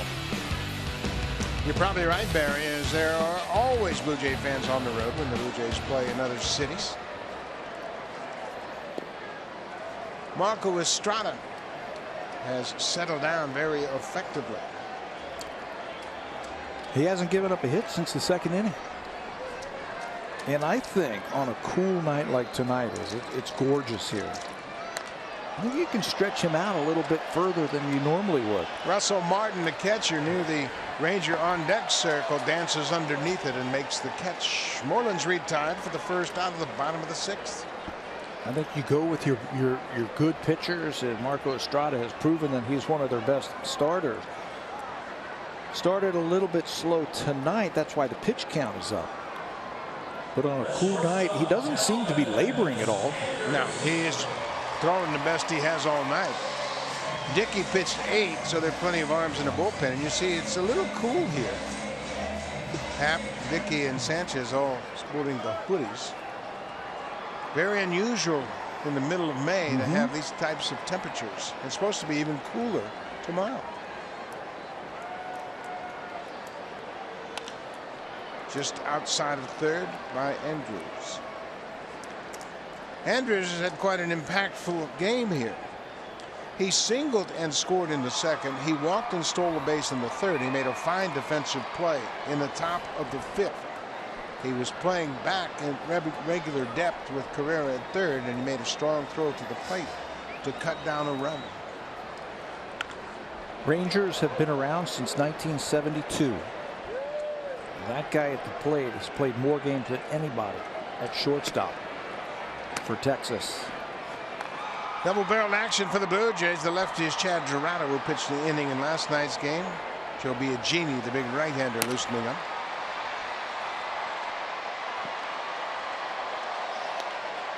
Off speed on the ground. Tulowitzki gathers and fires in time. 2 away here in the 6th.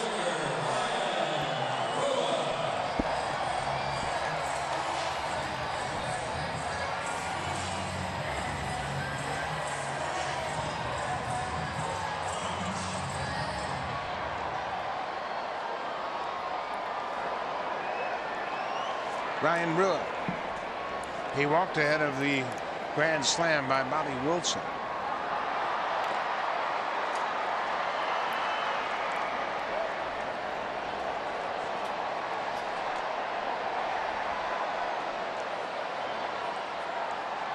Estrada has retired 12 of the last 13 he's faced. As Pat mentioned, going all the way back to that single by Mazzara in the 2nd. It's a little looper into left field. Saunders on the run, and they have miscommunication. It goes past Carrera, and Ruiz headed for third, and the throw goes all the way in. They missed the cutoff man. Carrera, a late addition to the lineup. He and Michael Saunders got their signals crossed. And then when Carrera picked it up, he just airmailed everybody, got away from the cutoff man, and that allows Rua to end up at third. That's where the center fielder's got to take charge of that play. Michael Saunders did not take a good route to this ball, and he's slowly getting to it. That is to the glove side of Carrera. If he takes charge, he makes that catch. But it short hops the center fielder. You can see Ezekiel run that ball down and then miss the cutoff man. So Rua hustles all the way to third base. Kevin Pillar out of this game with a chest injury. Bobby Wilson drove in all 4 Ranger runs with 1 swing of the bat, his 2nd grand slam in less than a week.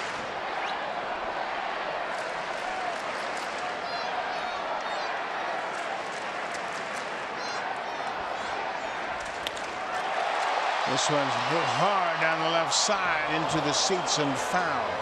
For Rua, that's his first career major league triple. Saunders and Carrera misplayed it in center field. It got past him, and he ends up at third with 2 outs. Obviously a big run to save here. Ball and a strike to Bobby Wilson.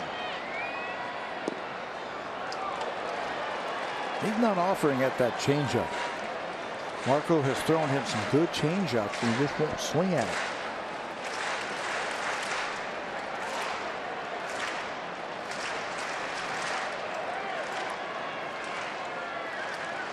Good pitch. Great pickup, Pat. He wasn't swinging at the changeup, so you throw him a curveball. Yes. Give him a different look. I'd throw him another one right here.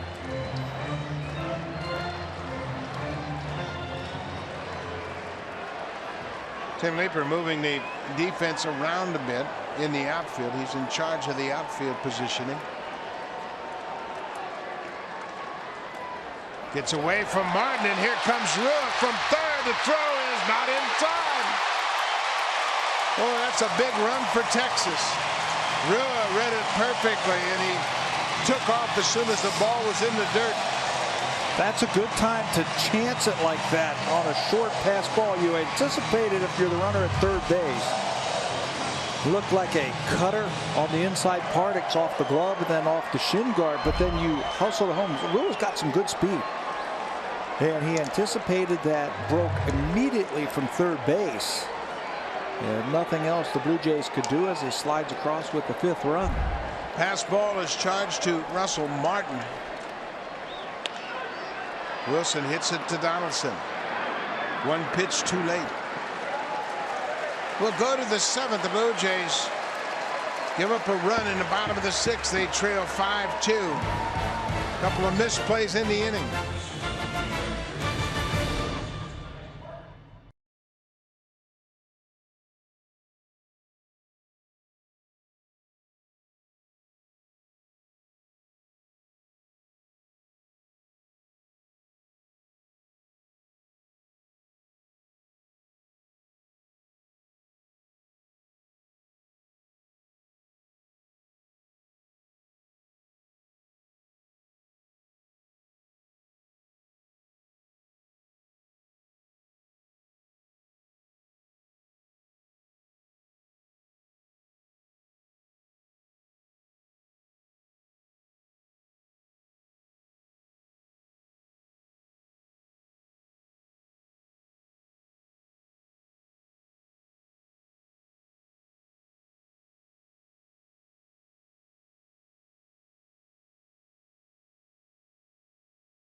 watching a game in the U.S., you can share all your experiences as they happen with friends and fans back home. With Roam Like Home from Rogers, you can use your phone exactly as you do at home, starting at $5 a day. And go to rogers.com/roamlikehome for details. Buck? Colby Lewis delivers a first pitch strike to Edwin Encarnacion. It'll be 4, 5, and 6 in the Blue Jays batting order here in the 7th. The Jays are down by 3.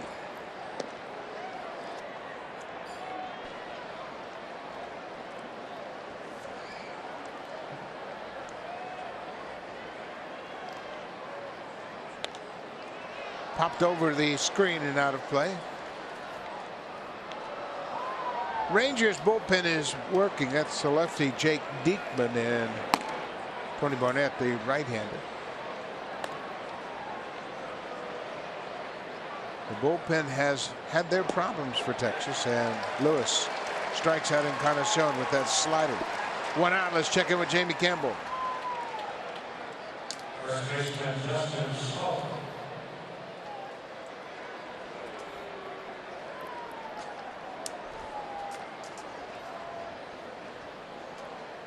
Baltimore leading the AL East, and they went into play 10 games over 500.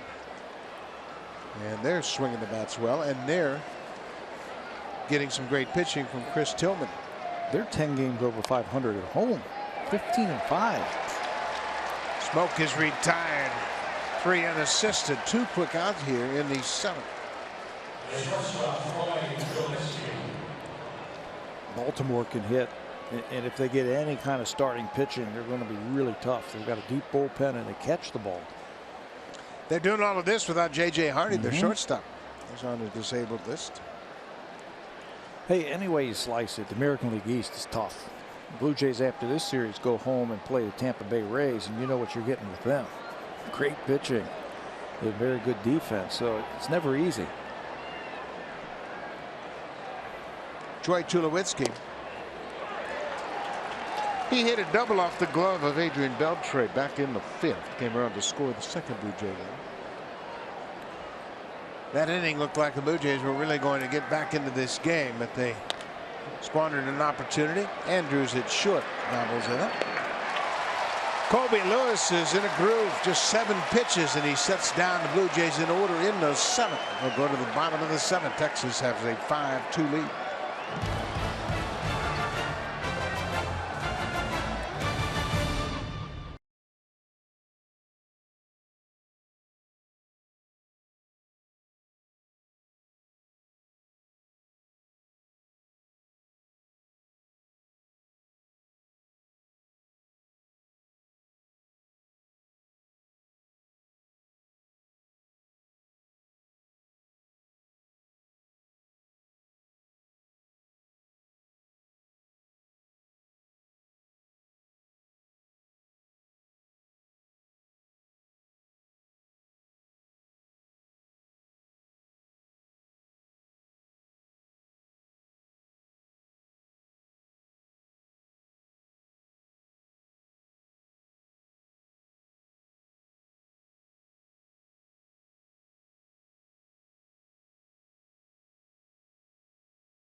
Blue Jays on Sportsnet.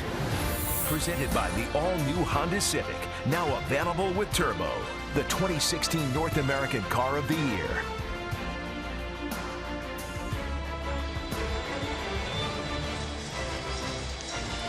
This copyrighted telecast is presented by authority of Rogers Blue Jays Baseball Partnership and may not be reproduced or retransmitted in any form. And the accounts and descriptions of this game may not be disseminated without the express written consent of Rogers Blue Jays Baseball Partnership. Well, they love to eat down here in Texas, and that is a big Texas-sized burger right there. We saw a big hot dog last night, and that thing, that'll feed a small village. You wouldn't have to eat for a week if you ate that thing. Look at all that. Oh, let's put a pepper right on top, just for good measure. Wow, that is some burger.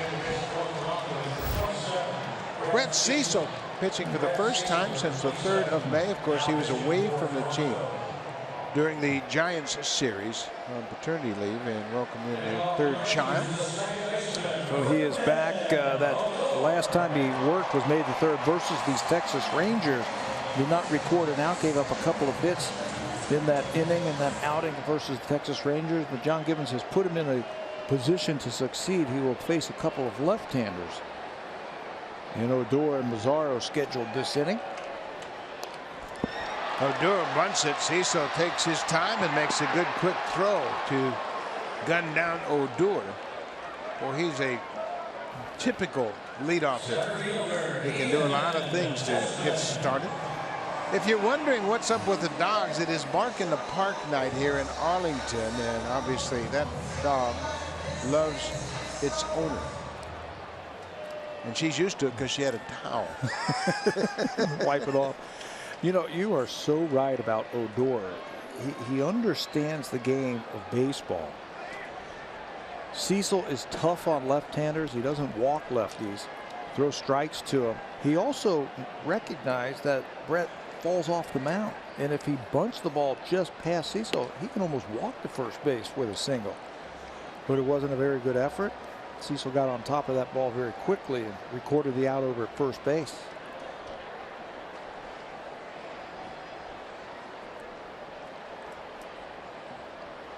Cecil was a big void in that postseason run for the Blue Jays. He pitched in the first 2 games in the division series and got hurt.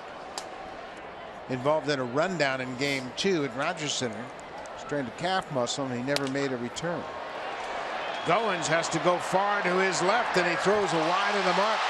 Martin is backing up to play, so Desmond will be on first with an infield hit. Once again, they were playing him up the middle and he takes the ball, hits it toward the outfield and right. Sometimes the shift takes away hits and sometimes it gives hits, and this time it's going to give a hit to Ian Desmond. He had a long way to go for that ball. And his only play was to spin completely all the way around. But then it's hard to pick up where you're going to be throwing the ball.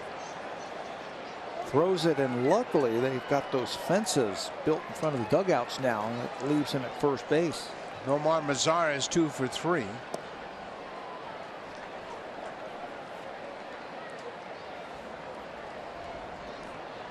Mazara's average at .313. He's bumped it up 10 points with those 2 hits tonight.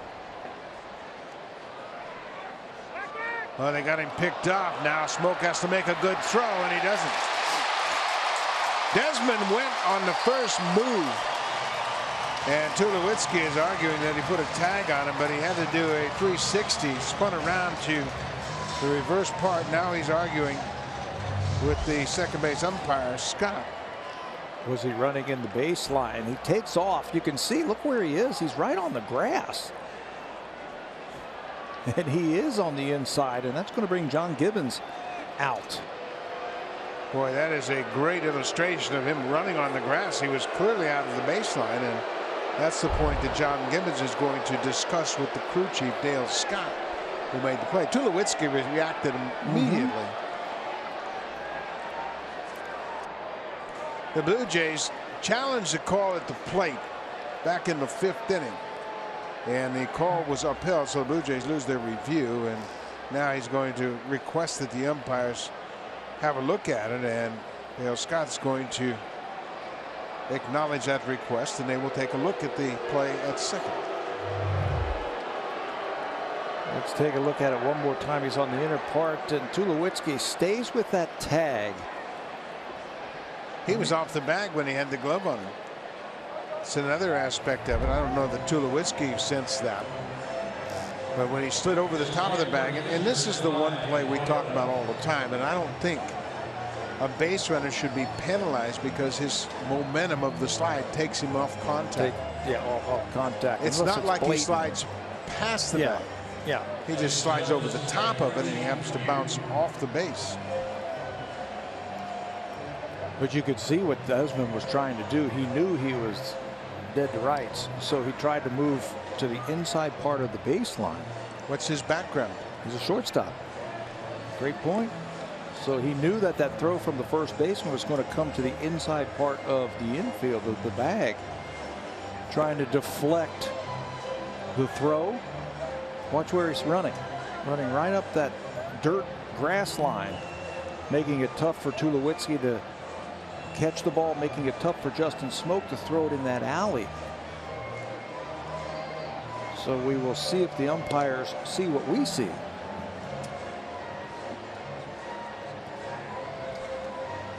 Dale Scott made the call at second, but he took the first base umpire with him, as that's a situation where Isonia is the second in seniority. Plus he had a good angle over there. But once this call goes to New York, the umpires here in Texas, they have nothing to do with the call. They will interpret it in the video review room and give the umpires here their decision. That's the key word, interpret. Where do they interpret the baseline? The baseline supposedly is made by the base runner. But if you try to run onto the inside like that to stop the first baseman from having a throwing lane, how do you interpret that? Dale Scott indicates that Desmond is safe. For Desmond, that'll be stolen base number 7. He is 7 for 8 in stolen base attempts. Another runner in scoring position for Texas. Omar Mazara already 2 for 3. Better stop him. Tulowitzki picked up on that. He picked up that Desmond was moving out there at second base, bouncing off of the bag, so he started sneaking in behind him. Pitchers will get so wrapped up in getting the guy out at the plate that they will forget about the base runner sometimes.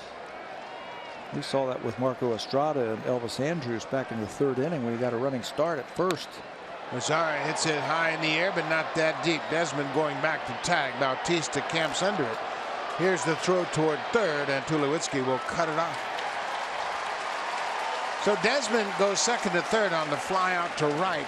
There are 2 outs now.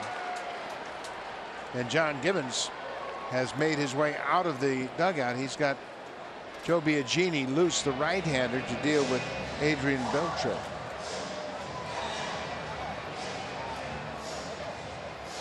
Brett Cecil gets 2 lefties out. He gives up the infield hit to Desmond, and he'll turn things over to John Gibbons and the bullpen. Joe Biagini into the ball game, trying to save this base runner at third. Adrian Beltre will be the batter when we come back to Arlington.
or download the Sportsnet app and stay up to speed with live pitch tracker, in-depth stats, and exclusive video highlights. Plus live stream on the go. Download for free today. By the way, Buck, 611 dogs in attendance tonight. I counted everyone.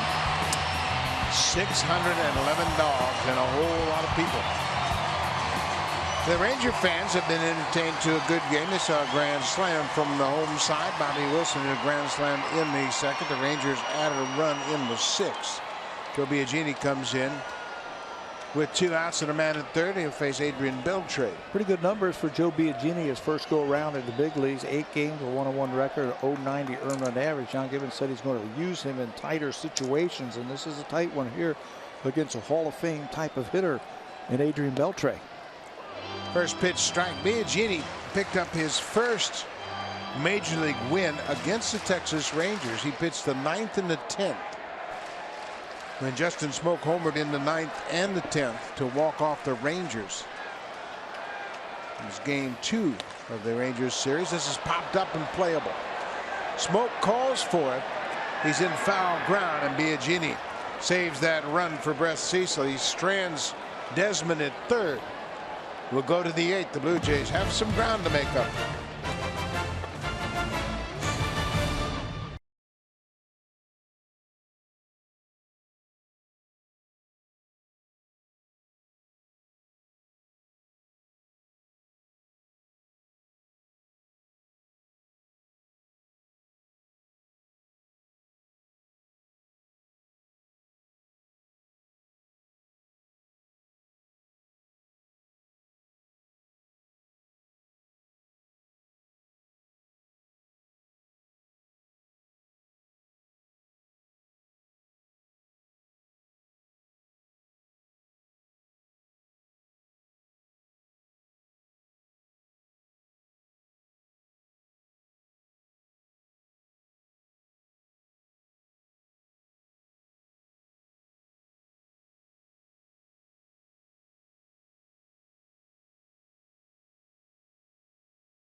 MLB.TV Premium, the #1 live streaming sports service, delivers everything you've come to expect and more. Watch every out-of-market game live in true HD on over 400 supported devices. Includes a free subscription to @Bat Premium, the #1 app for live baseball. Blackout and other restrictions apply. Visit MLB.TV for details. Buck? Thank you very much, Barry Davis. A beautiful shot of Globe Life Park here in Arlington. The pitcher is the left-hander Jake Diekman, making his 18th appearance. Here's something you don't see a lot of. There's a few of them. A left-handed reliever who throws smoke, and Diekman throws smoke. 17 games, a 277 earned run average, 18 strikeouts, and just 4 walks this season. He's 187 strikeouts since the start of 2014. That's the 3rd most by any major league left-handed reliever, so turn it up a notch. Andy Burns comes on to pinch hit for Carrera. Burns goes after the first pitch and lifts a fly ball to right. Mazzara is there and makes the catch. Burns retired on 1 pitch.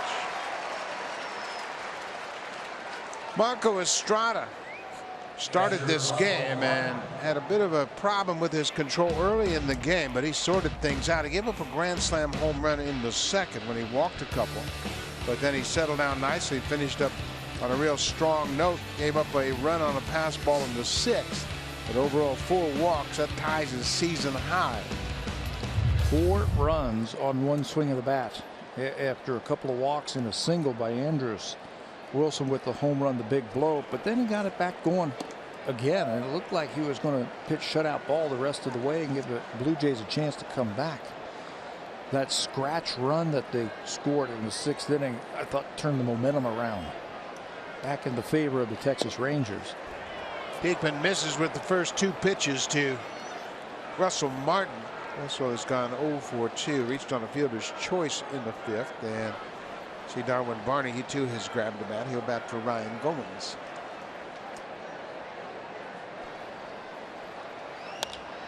Base hit for Russell Martin.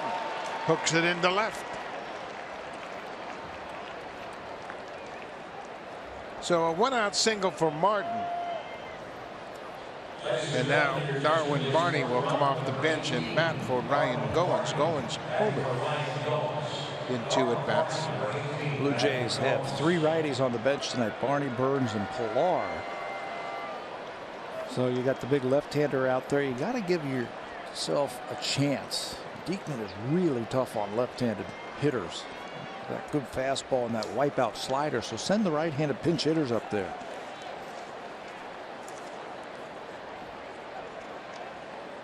Darwin Barney takes one outside. Barney as a pinch hitter, 1 for 1. He had a pinch double down in Tampa Bay to start the inning.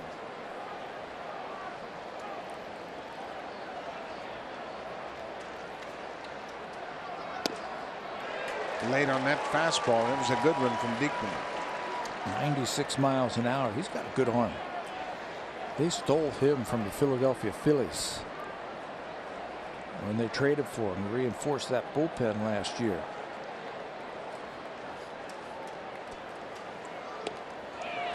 Strike 2.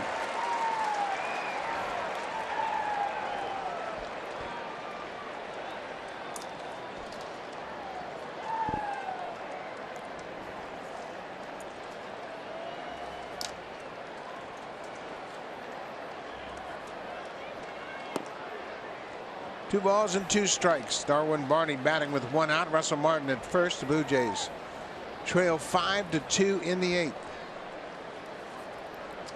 They won last night 5-0 behind a strong performance from R.A. Dickey. Full count. They can bring it in. Told you that there's not too many left-handers that come out of the bullpen throwing smoke like this guy. I guess the best is Aroldis Chapman. Guy for the Yankees. Jake McGee comes to mind. Lefties who throw it this hard. Start your bat a little bit sooner. Barney strikes out on a 97-mile-an-hour fastball. Everything away from Diekman. He has a tendency at times to get a little wild and fall behind hitters.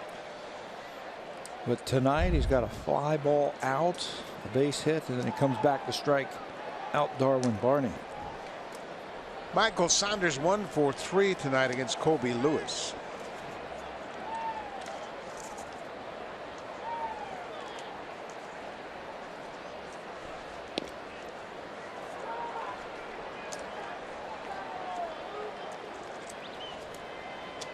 Saunders batting .294 against left-handed pitching.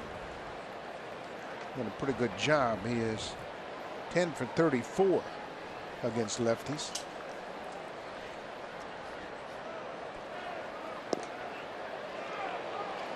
Takes a close one.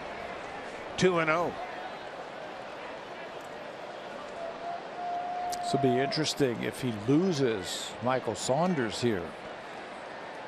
If Bannister, the manager of the Texas Rangers, lets Diekman face Donaldson. I think he'll go right to Sam Dyson. Hard throwing right-hander. He's up and throwing for Texas. As a manager, you got to look at every situation and you got to think 1, 2, 3 hitters ahead of time. And he's thinking the same thing. And he's going to lose him. And that's going to drop. Saunders another 2-hit game. And that'll force the hand of Bannister as Donaldson comes to the plate representing the tying run. And he's not going to hesitate. Here comes the skipper. He went down and got on the phone, said, "Is the right-hander ready?" He got a yep, and here he comes. So Michael Saunders picks up his 11th hit against lefty pitching this season. It's a big hit as it brings the tying run to the plate in the person of Josh Donaldson. Diekman Gives up a couple of hits, records a couple of outs. Sammy Dyson, a hard-throwing right-hander, hasn't been as good as he was last year, at least so far this season. He'll face Josh Donaldson with the game on the line.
Get free VIP Blue Jays experiences like alumni meet and greets, seat upgrades, offers, and more.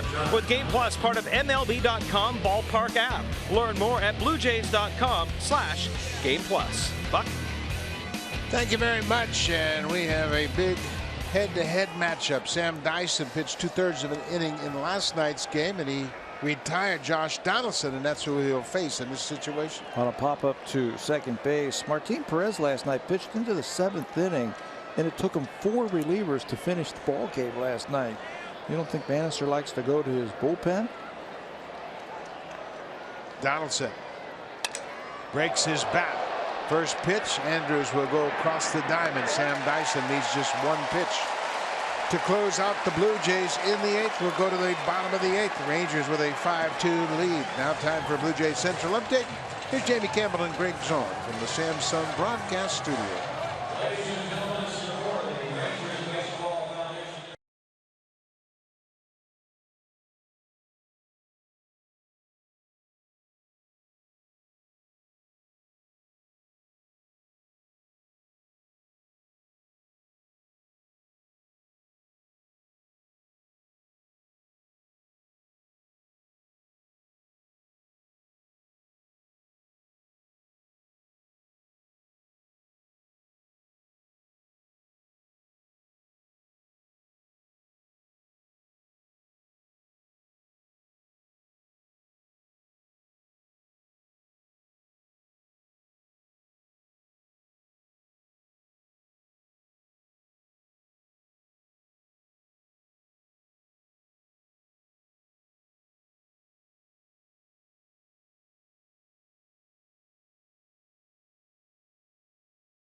The game is brought to you by the all-new Honda Civic, the 2016 North American Car of the Year. Bobby Wilson came into this game with 7 hits as a Texas Ranger.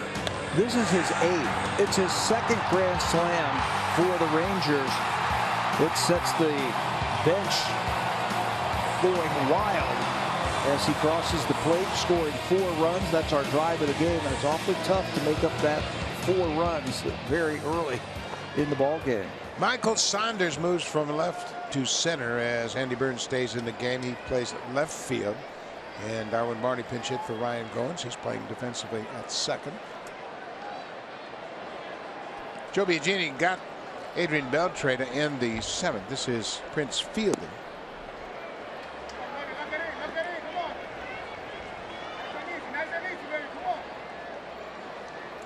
Biagini making his 9th appearance of the season.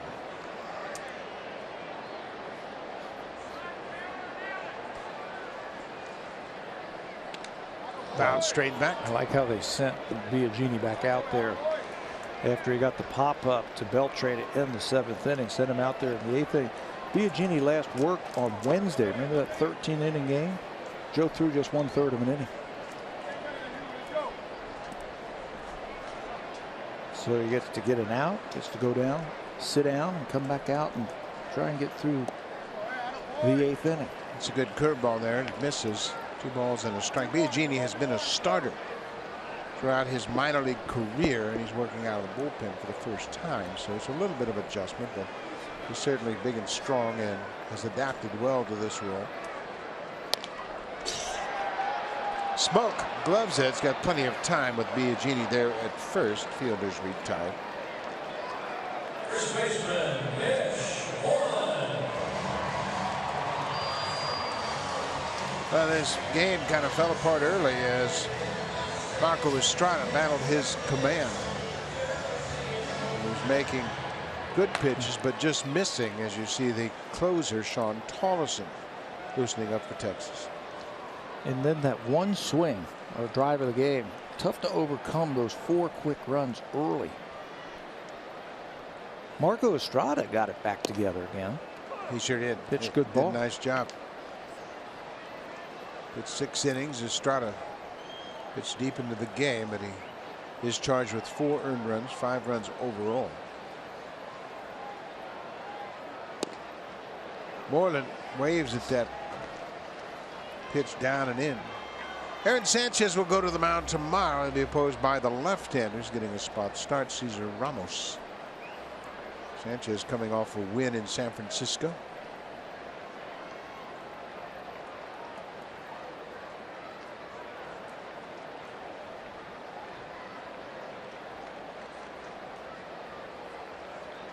Oh, 0-2 to the first baseman, Mitch Moreland. He's 0 for 2. He's popped out twice and walked. You can see Russell Martin. He gave him a sign and wanted to do that. Now Biagini is shaking him off about 4 or 5 straight times. He wants to go to the breaking ball. Bounced it in the dirt. I guess there's some times where a young player and a veteran catcher, they got to get their heads together and decide. Russell kind of threw his hands up after he went through all of his signs, and he kept shaking them off. So, well, what do you want?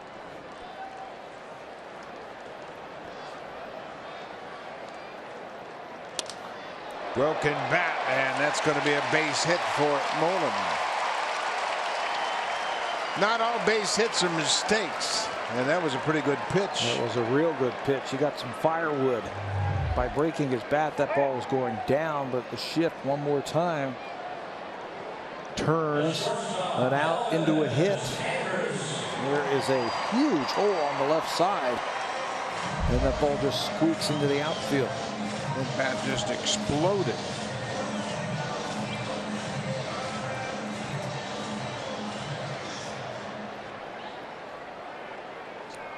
Pinch runner at first base is Drew Stubbs as he comes off the bench to run for Mitch Moreland. On the Rockies, number 15, Chris Stubbs running first base. Stubbs running first base. 8th inning. 1 out, Elvis Andrus. He's had a very interesting evening. He singled and scored on the grand slam. Walked and stole a base. He might have made the key play of the game when the Blue Jays had scored a run in the 5th. Made it a 4-2 game. And then Russell Martin hit a ground ball to short. The infield was back, but Andrews chose to come home, and they were able to cut down Carrera sliding in at home. He read the speed of the ball off the bat of Martin and elected to go home. Think about if that run was on the board, that would have made it 4-3, and then the run the Blue Jays gave him the next inning. I mean, that's the two defensive plays, one that the Rangers made and one that the Blue Jays did not make. It's a one-run ball game. A fly ball into shallow center. Michael Saunders will give way to Tulowitzki, who went out to make the call and the catch. Andrews is retired. He is 1 for 3. In this situation, Tulowitzki knows he's got a player in left playing in left field for the first time in the big leagues and a left fielder playing in center. So he's got to take charge on those shallow pop-ups and go out and make the plays. There's Andy Burns getting his first taste of the big leagues and his first taste of defense. He's hit 3 times. It's the first time he gets to wear a glove in the field. Ryan Rua hit a triple, and it was a gift triple, if you will, as Carrera and Saunders crossed their wires, didn't communicate, and it fell between them, and then he ended up at third base with his first big league triple. Scored on the pass ball by Russell Martin. That was in the 6th. That made it a 5-2 game at the time, and that's where we stand.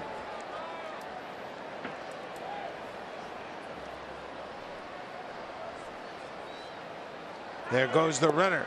Martin's throw is short of the mark. Barney did a good job of taking the short hop, putting the tag on Stubbs, but he steals the base.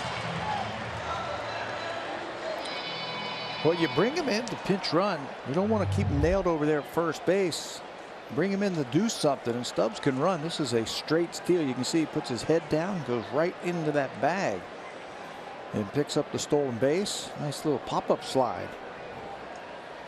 Second steal of the season. With the Rangers. He has just joined the Rangers, and he is in scoring position now.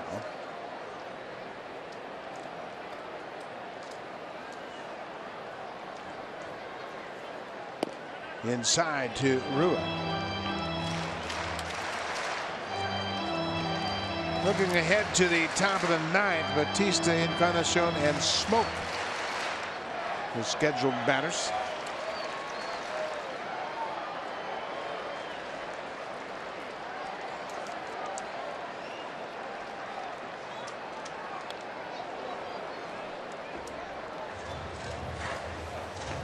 Two balls and 2 strikes to the left fielder.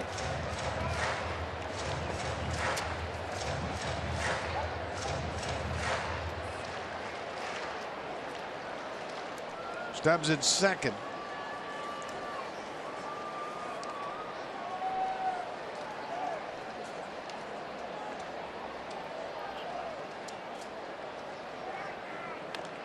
Another inside pitch. Fights it off. Stubbs began the season with Atlanta and was released on May 3rd, and Texas picked him up. He's the type of player that can help a good club. He can't do much for Atlanta, who's in a rebuilding process. This is his second stint with Texas, wasn't he with him? Was it last year with him? I believe he was, and he's a versatile guy that can play all over the outfield. He's a 4th outfielder that can run. You can come off the bench and steal some bases and play a good center field. Former first-round draft pick. He signed with Texas on the 27th of February. Had a good spring. He hit 300 in the spring and was released by Texas as he refused to go down to AAA. Signed with Atlanta, and then they designated him for assignment on May 2nd, and the Rangers brought him back.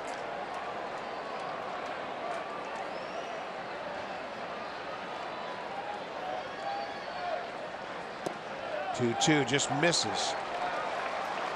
It's a full count, 2 outs from the bottom of the 8th. The Rangers have out hit the Blue Jays 7-6.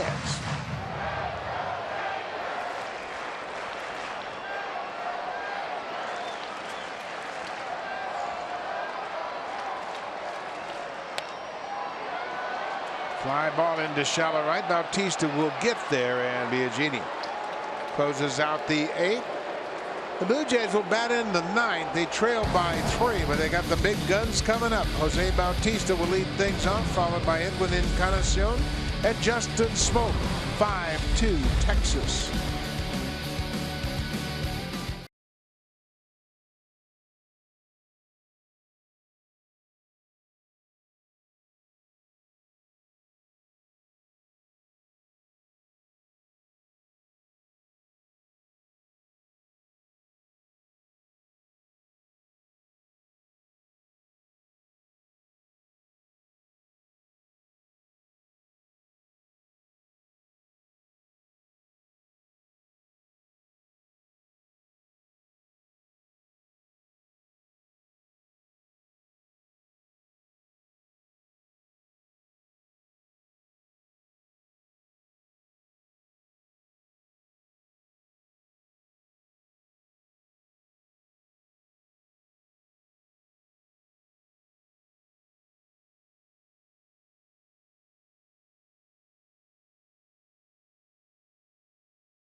For Junior J Saturdays, presented by Boston Pizza. Special price kids tickets in the 200 and 500 level outfield seats. After the game, kids 14 and under can run the bases just like the pros. Go to BlueJays.com for tickets and buck with the Jays out of town this Saturday and next Saturday. The next opportunity for Junior Days would be Saturday, the 28th of May, when the Boston Red Sox are in town. That should be a good weekend series. By then, we hope to have the roof open at Rogers Center and the outdoor baseball, hopefully, for that Junior Jays Saturday. Sean Tolleson into the ball game, looking for his 12th save, 17th appearance of the season, and he's got the meat of the order to deal with. He's the closer. This is his 17th game. Those 11 saves, tied for first in the American League. Drew Stubbs came in as a pinch runner. He takes over defensively in the left, and Ryan Rua, the left fielder, moves over for Mitch Moreland at first. Bautista, Encarnacion, and Smoak have gone 0 for 9 tonight.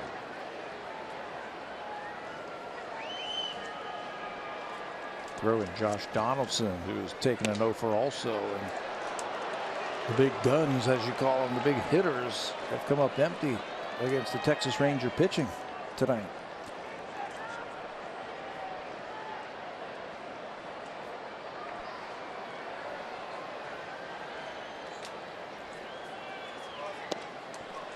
Inside, 3-0.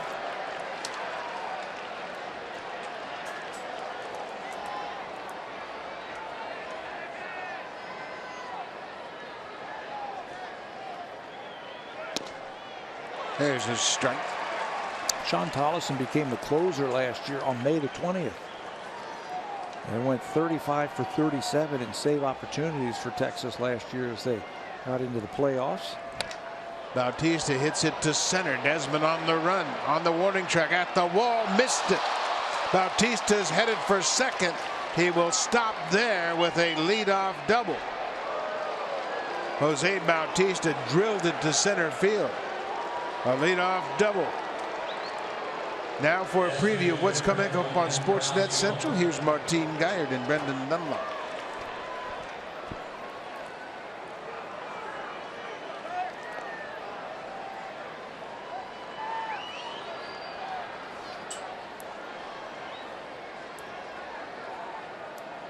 Thank you very much, Brendan. And that's coming up right after the ball game. Bautista at second with his 9th double of the season.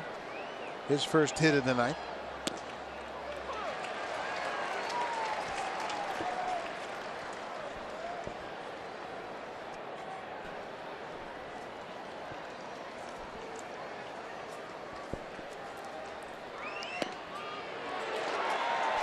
Encarnacion reacted very quickly that that ball was outside. Can't believe it. You can't believe it. That one was called a strike. Are you surprised a little bit that Drew Stubbs is not in center field and Desmond's in left field? I think they're trying to make a point. I do too. Just to say Desmond's our center fielder. Yeah. You start moving him around, he's going to lose confidence, but they have made the commitment to him to play center, so you can't bring another outfielder in late in the game. He's your regular center fielder when Chu comes back. Stubbs is a superior defender, and he's played center field his whole life. This is just the 9th game for Desmond, but you're right, they're making a statement. Thought he got a little gun shy of that wall on that hit by Bautista to center field. Well, Desmond made an error. He over pursued a ball that contributed to the Blue Jays' run in the 5th.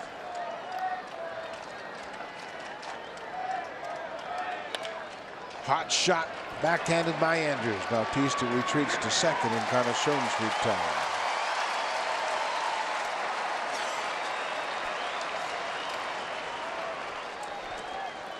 So Justin Smoak will come to the plate. Smoak's had success against Tolleson, 3 for 4 with a home run.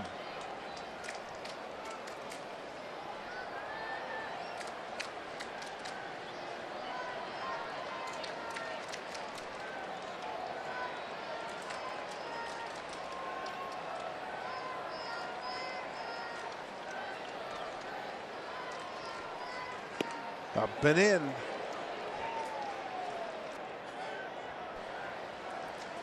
That run for the Blue Jays doesn't mean anything right there.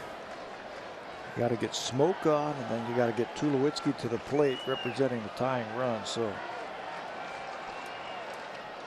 Bautista doesn't need to do too much out there. Just take it one base at a time.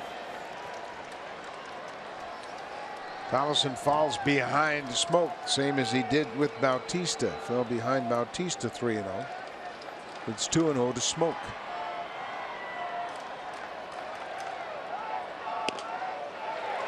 Takes a strike. Blue Jays need one more base runner to reach.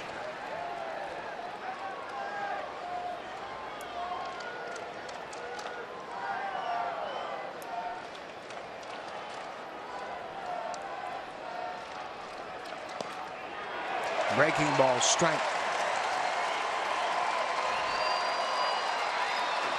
1 out. 2-2 count on Justin Smoak.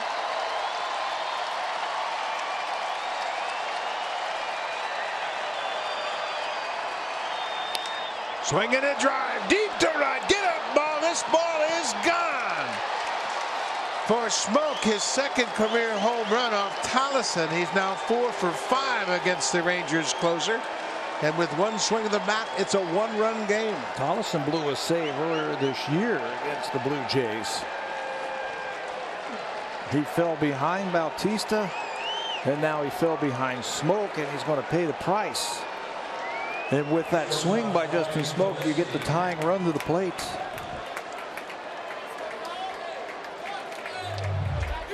Fastball, tries to slip it by him, and Smoak, who is a good low ball hitter, crushes that against his former team. Tulowitzki hits one down the left field line. This ball's got a chance. Home run, Tulowitzki. And the Jays have tied it up here in the 9th.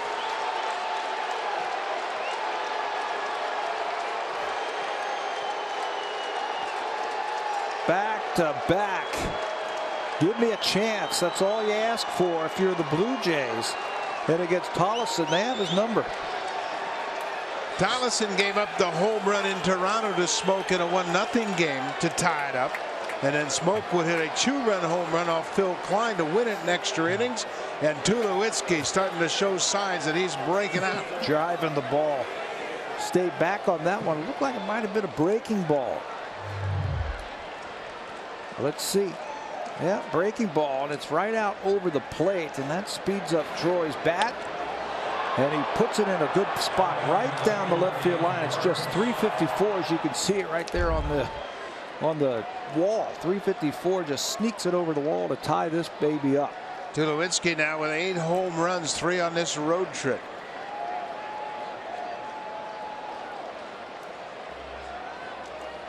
Andy Burns is second at bat in the ball game.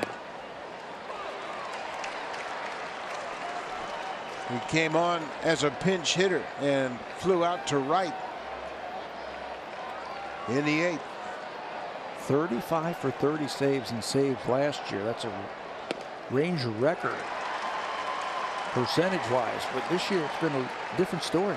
It's already blown 3 saves now. For the Rangers, their bullpen now has given up 24 home runs. That's the most in the American League.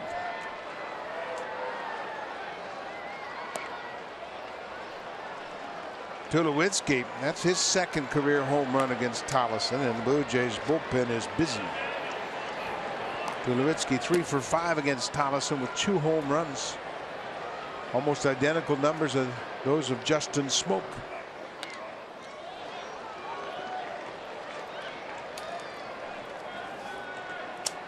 The life has been sucked out of this stadium. Yes, it has. They got a concert to stick around to. They were hoping for a win, but right now the Blue Jays' big bats have got all the fans sitting on their hands. Breaking ball. 2 balls and 2 strikes to Andy Burns, the left fielder. Burns entered the game as a pinch hitter in the 8th. 24 home runs allowed by the bullpen. Only the Reds have given up more. Strike 3 call. Burns caught looking.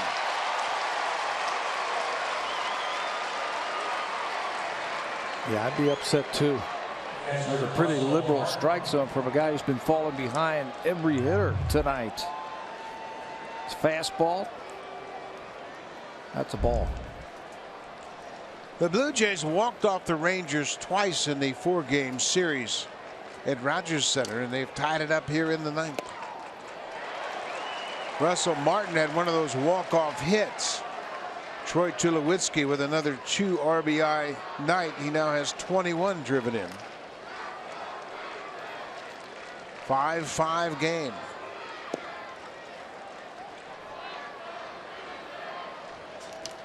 The bullpen, a concern for the Rangers. Boy, isn't it important to have a good bullpen? I mean, a shutdown bullpen. That's why you see teams just loading up with hard throwers. You can't give up runs late.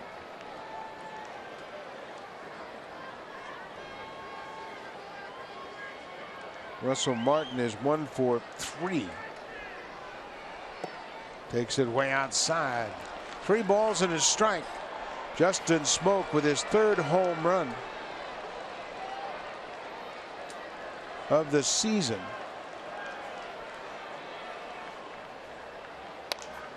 Martin gets under it and pops it into the seats down the right side. Just a little bit too loopy and long with his swing right now, trying to get the ball into the air and knock it out of the ballpark.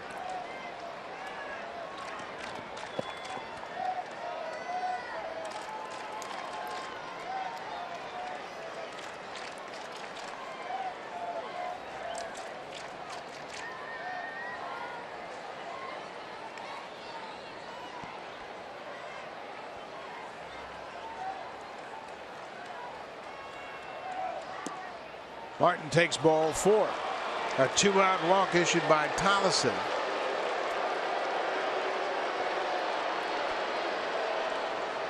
And here comes the manager, Jeff Bannister, and he's made the call to the bullpen. So Tony Barnett will come into this ball game as Sean Tolleson will be saddled with a blown save, and he gives up a pair of home runs in this 9th inning, and the crowd is reacting. Tony Barnett, the right-hander, will come into the ball game. Darwin Barney getting an update. It's a 5-5 game in Texas. Big comeback for the Blue Jays.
We'll have game 3 of this 3-game series tomorrow. It all starts at 2 p.m. Eastern time. That's the pregame show, 11:30 a.m. Pacific time. Aaron Sanchez goes to the mound for the Blue Jays. He'll be opposed by the left-hander Cesar Ramos, getting a spot start for Texas. But the Blue Jays aren't quite done here tonight. They have tied it up with a pair of home runs. Justin Smoke and Troy Tulowitzki going back-to-back off Sean Tolleson. They've knocked him out of the game. Looked like they were all but dead until they took that out on Tolleson. Now it's Tony Barnett's turn. 16 games, 2-2 with an ERA of 3. A fastball slider, he'll sink his fastball. Batters are hitting .328 against him this season. Barney goes after the first pitch and forces second. That'll do it. But the Blue Jays score 3 in the ninth. Bautista led it off with a double off the wall in center. That set the table for Justin Smoke. This 2-run a home run for Smoke, his 3rd, and then right behind him Troy Tulowitzki with his 8th home run, a game tire in the ninth.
Good news for the Toronto Blue Jays on the injury front. Bo Schultz made his first appearance tonight with the Buffalo Bisons on rehab assignment, and it went very well. 6 pitches, 4 strikes, and a strikeout. And the Bisons were winning 1-0 at the time. Good news for Bo Schultz.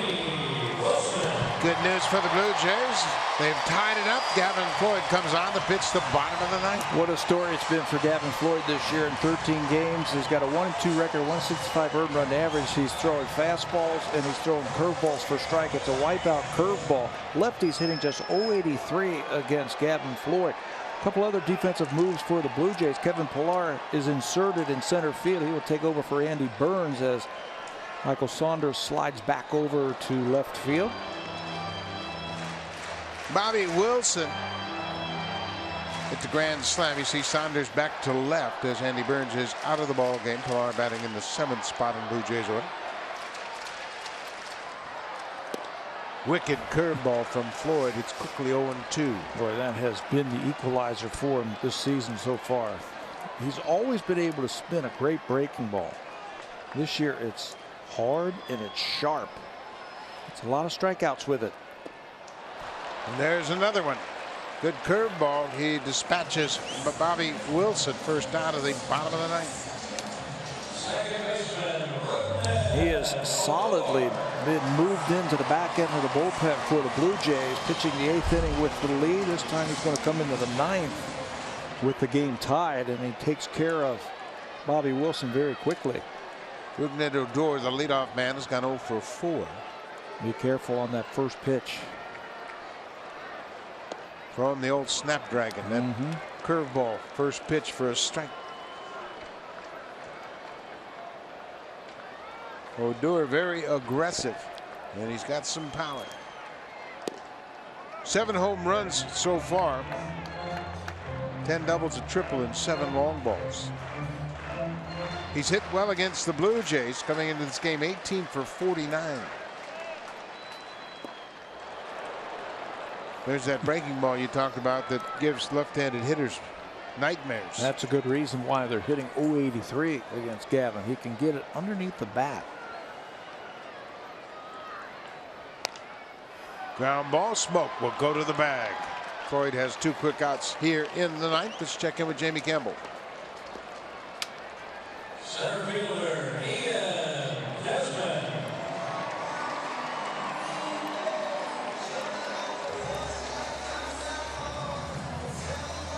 Thank you very much, Jamie Campbell. Justine just picked up by the Angels, and they have been decimated by injuries. They have to go out and find arms wherever they can.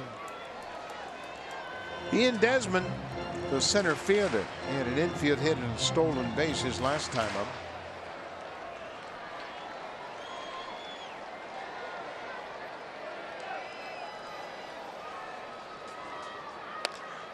Breaking ball ripped down the right side.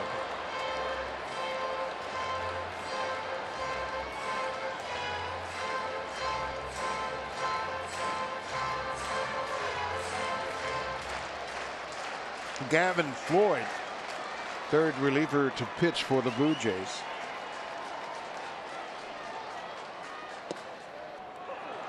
Boy, Floyd's throwing with a lot of confidence right now. He was a starter earlier in his career. He's moved to the bullpen, and John Gibbons was saying before the game today that this could be a good spot for him, pitching in the bullpen. His stuff, what he throws, fastball, curveball, a little bit of a slider, a little bit of a cutter really plays in that bullpen. You can extend your career and pitch for a lot more years, I think, pitching out of the bullpen. Curveball up the middle, base hit. Desmond, a 2-out single. Desmond was looking for that breaking ball the entire at bat. He fouled off the first pitch curveball, hit it hard down the right side. You're right, and then finally gets it, bangs it right back through the middle. Now Floyd's got to face the guy he had trouble with back at Rogers Center. Nomar Mazara hit a game-winning home run off of Floyd in the 8th inning in that opener of the 4-game series.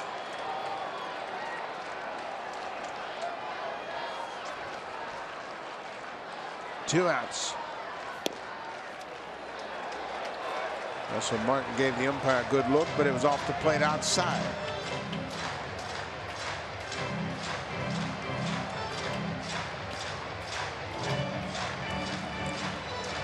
Gavin has given up just 1 home run to a left-handed batter, and this is it right here. It ended up being a game winner. Leadoff home run in the 8th.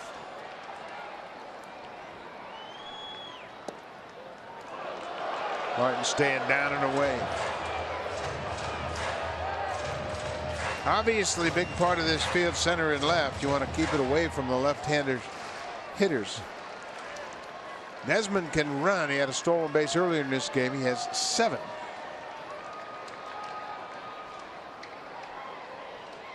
He thought about it and stops. He was thinking about it. He took a quick step towards second base and then stopped. We had a quick shot there of the outfielders, how deep they are. They've got to cut off any ball that's heading into the gaps. If it gets by them and goes to the wall, this game's over.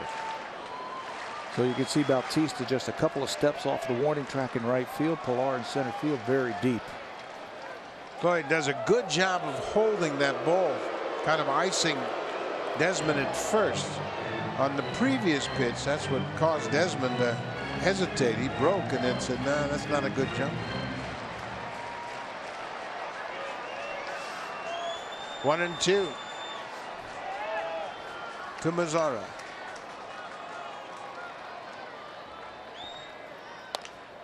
Weak ground ball. Marty goes to first. We'll go to the 10th. How about this comeback for the Blue Jays? They scored 3 runs in the top of the 9th, and we'll go to the 10th. Michael Sanders will lead things off when we come back, followed by Josh Donaldson and Jose Bautista. He started the rally with a double in the 9th.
5 game, and the Blue Jays, they looked like they were headed for a loss here until the 9th inning. Bautista got the leadoff double, then smoked with 1 out. And then this is where you felt like, hey, we got a chance right here with this long home run to right field. And then right behind him, breaking ball, and Troy sneaks it in down the left field line, just over the wall to tie it up. Blue Jays came in, they hit those off of Sean Tolleson. Tolleson had an ERA of 5.40 coming into that inning. He had only given up 2 home runs all season long. He gave up 2 of them back-to-back to the Blue Jays. The Blue Jays hit a pair of home runs in the 8th last night off Tom Wilhelmsen. The bullpen has been very, very liberal, giving up home runs. Michael Saunders' 2-hit game.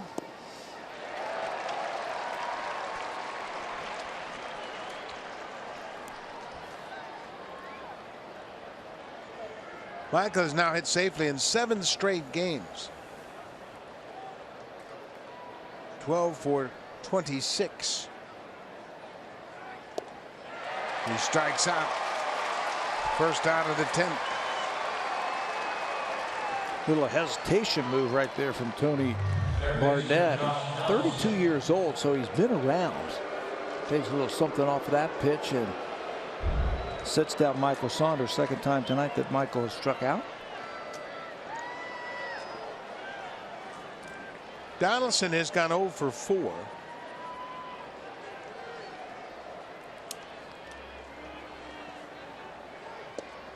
First pitch, breaking ball.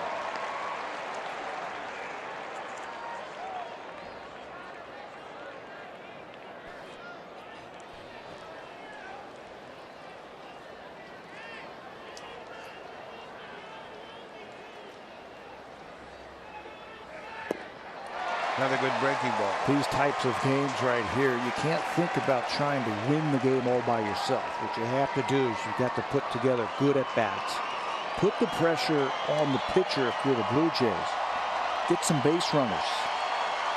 A double to right field is a nice hit right now. It's a good feeling.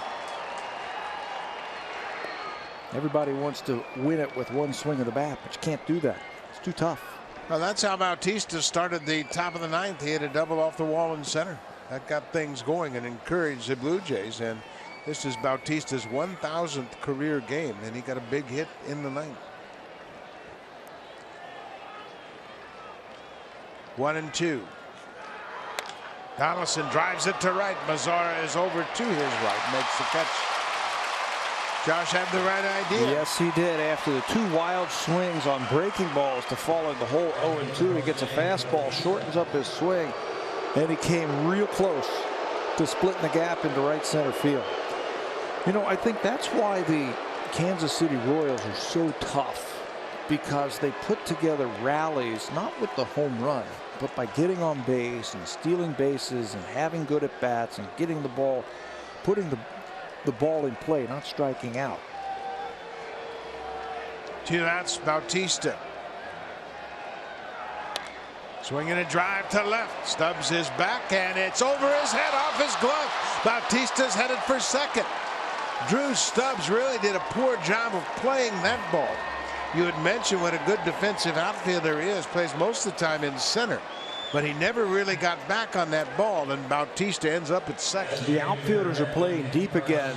First of all, where you are in the lineup with the Blue Jays, they're big hitters, and where you are in the game, it's tied, so you don't want anything over your head. So Stubbs is back initially. This ball's hit on the button by Bautista. He just can't get it elevated enough, and there's Stubbs twisting and turning in the outfield and then misplaying that ball into a double. Bautista with back-to-back doubles in this game tonight. He's at second. He represents the go-ahead run. Doug Brocail out to refresh Barnett and Wilson on how you want to approach Encarnacion, and the one word is very carefully. Yeah. Do you want Encarnacion or do you want Justin Smoke? 2 hitters who are hot right now. Remember, they're pitching away from Edwin's power. They're keeping everything away. Barnett's got a good breaking ball. He'll throw nothing but breaking balls here to Encarnacion. Barnett picked up his first big league win in that 2-1 win at Toronto on the opener of that 4-game series.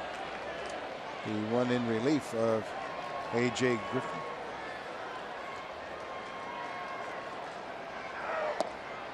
There's that breaking ball you were talking about. I don't expect Encarnacion to get much to hit in this at bat.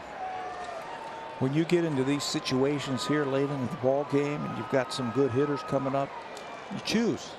Encarnacion has done it before. The bonus for the Blue Jays, they have a hot hitter behind him now. And he's a switch hitter. Ooh, they almost threw that one into center. I don't think I'd be messing around in this situation with a pickoff. You got Encarnacion batting with 2 outs. You know, that might just be, okay, we're going to keep you close just in case there's any ball in the outfield, but I would fake a throw just to let them know that you're thinking of him. Jose's got to get as much as he can at second base.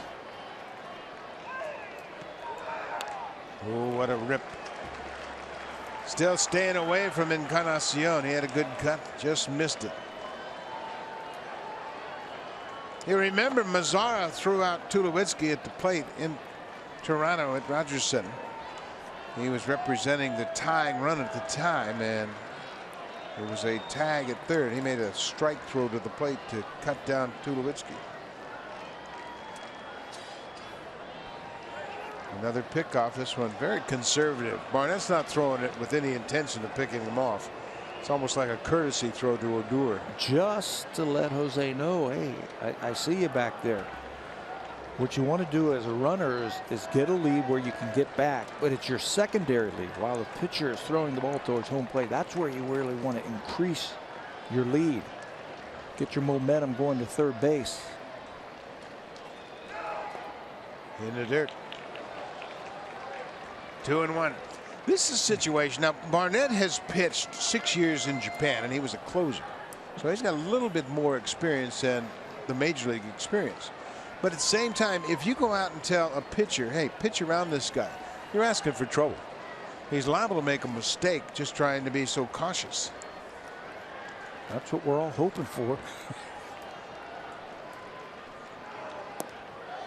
And he's pitching around him. There's no question about it. That's why Doug Brocail, the pitching coach for the Texas Rangers, came out there. No fastballs. Nothing good to hit. If you're going to miss off the plate.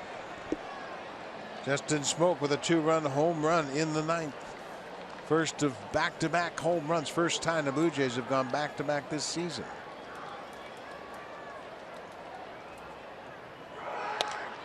Pulled on the ground. Beltre takes his time, and the inning is over. Bautista with his second double. He's stranded. And we'll go to the bottom of the 10th. 5-5 ball game.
Fans, the NHL is now down to the Final Four, and Stanley Cup playoff action continues tomorrow, 8 o'clock Eastern, 5 o'clock Pacific. It's the Sharks and Blues game 1 of the Western Final, and you can watch it on CBC. Bye. Great time of the year for sports. The NBA is in their playoffs. The Stanley Cup Finals going on, and baseball is cranking into their second month. Heck of a ball game here tonight on Bark in the Park mode. Bautista back on the track, makes the catch. Beltre giving a ride, but not far enough. That's why you have your outfielders play deep. No balls over your head. Jose took a couple of steps back. Beltre has got outstanding power the other way. Almost got one over his head.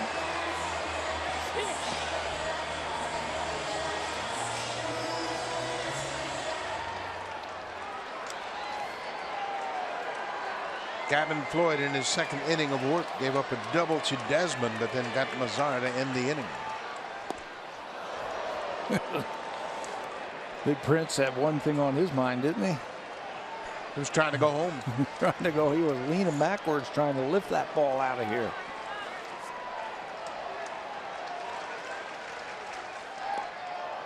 Then breaking ball, the appeal down to Bob Davidson at third. He said no swing.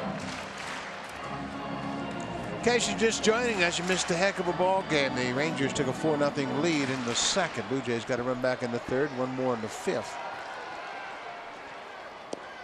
The Rangers scored a run in the sixth to make it a 5-2 game as we headed to the ninth, and then the Blue Jays hit 2 home runs in the ninth. Troy Tulowitzki with the game-tying home run. Back-to-back home runs, a 2-run shot by Smoke and a solo shot by Tulowitzki. Fielder strikes out. Let's check in quickly with Jamie Campbell.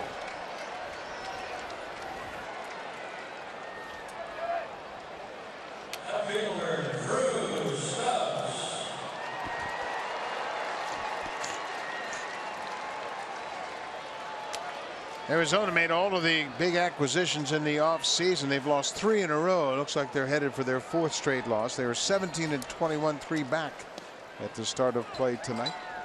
Just ask San Diego how that worked out for them last year. Remember all the moves they made? They won the offseason. Yeah. Didn't have a very good year. Same thing happening to Arizona this year.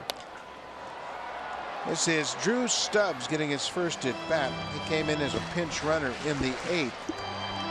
Stole the base. Took over as a runner for Mitch Moreland. Defensively, he's in left field.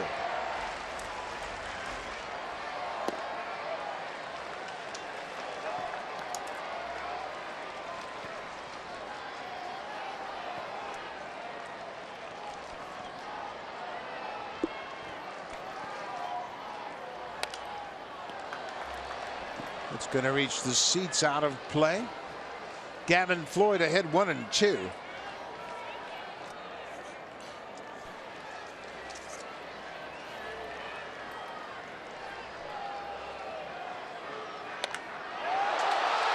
Left field and deep.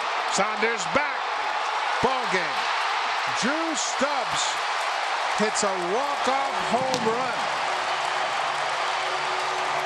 His second home run of the season is a game winner. You know, he was beating him with fastballs and then threw him a breaking ball. And how many times have we said on this show that it speeds up your bat? He kept his hands back far enough and long enough, but just that little extra gave Stubbs the chance to catch it out in front. And he ends this ball game with one swing of the bat. Boy, it's been a tough loss. Another tough loss for the Blues.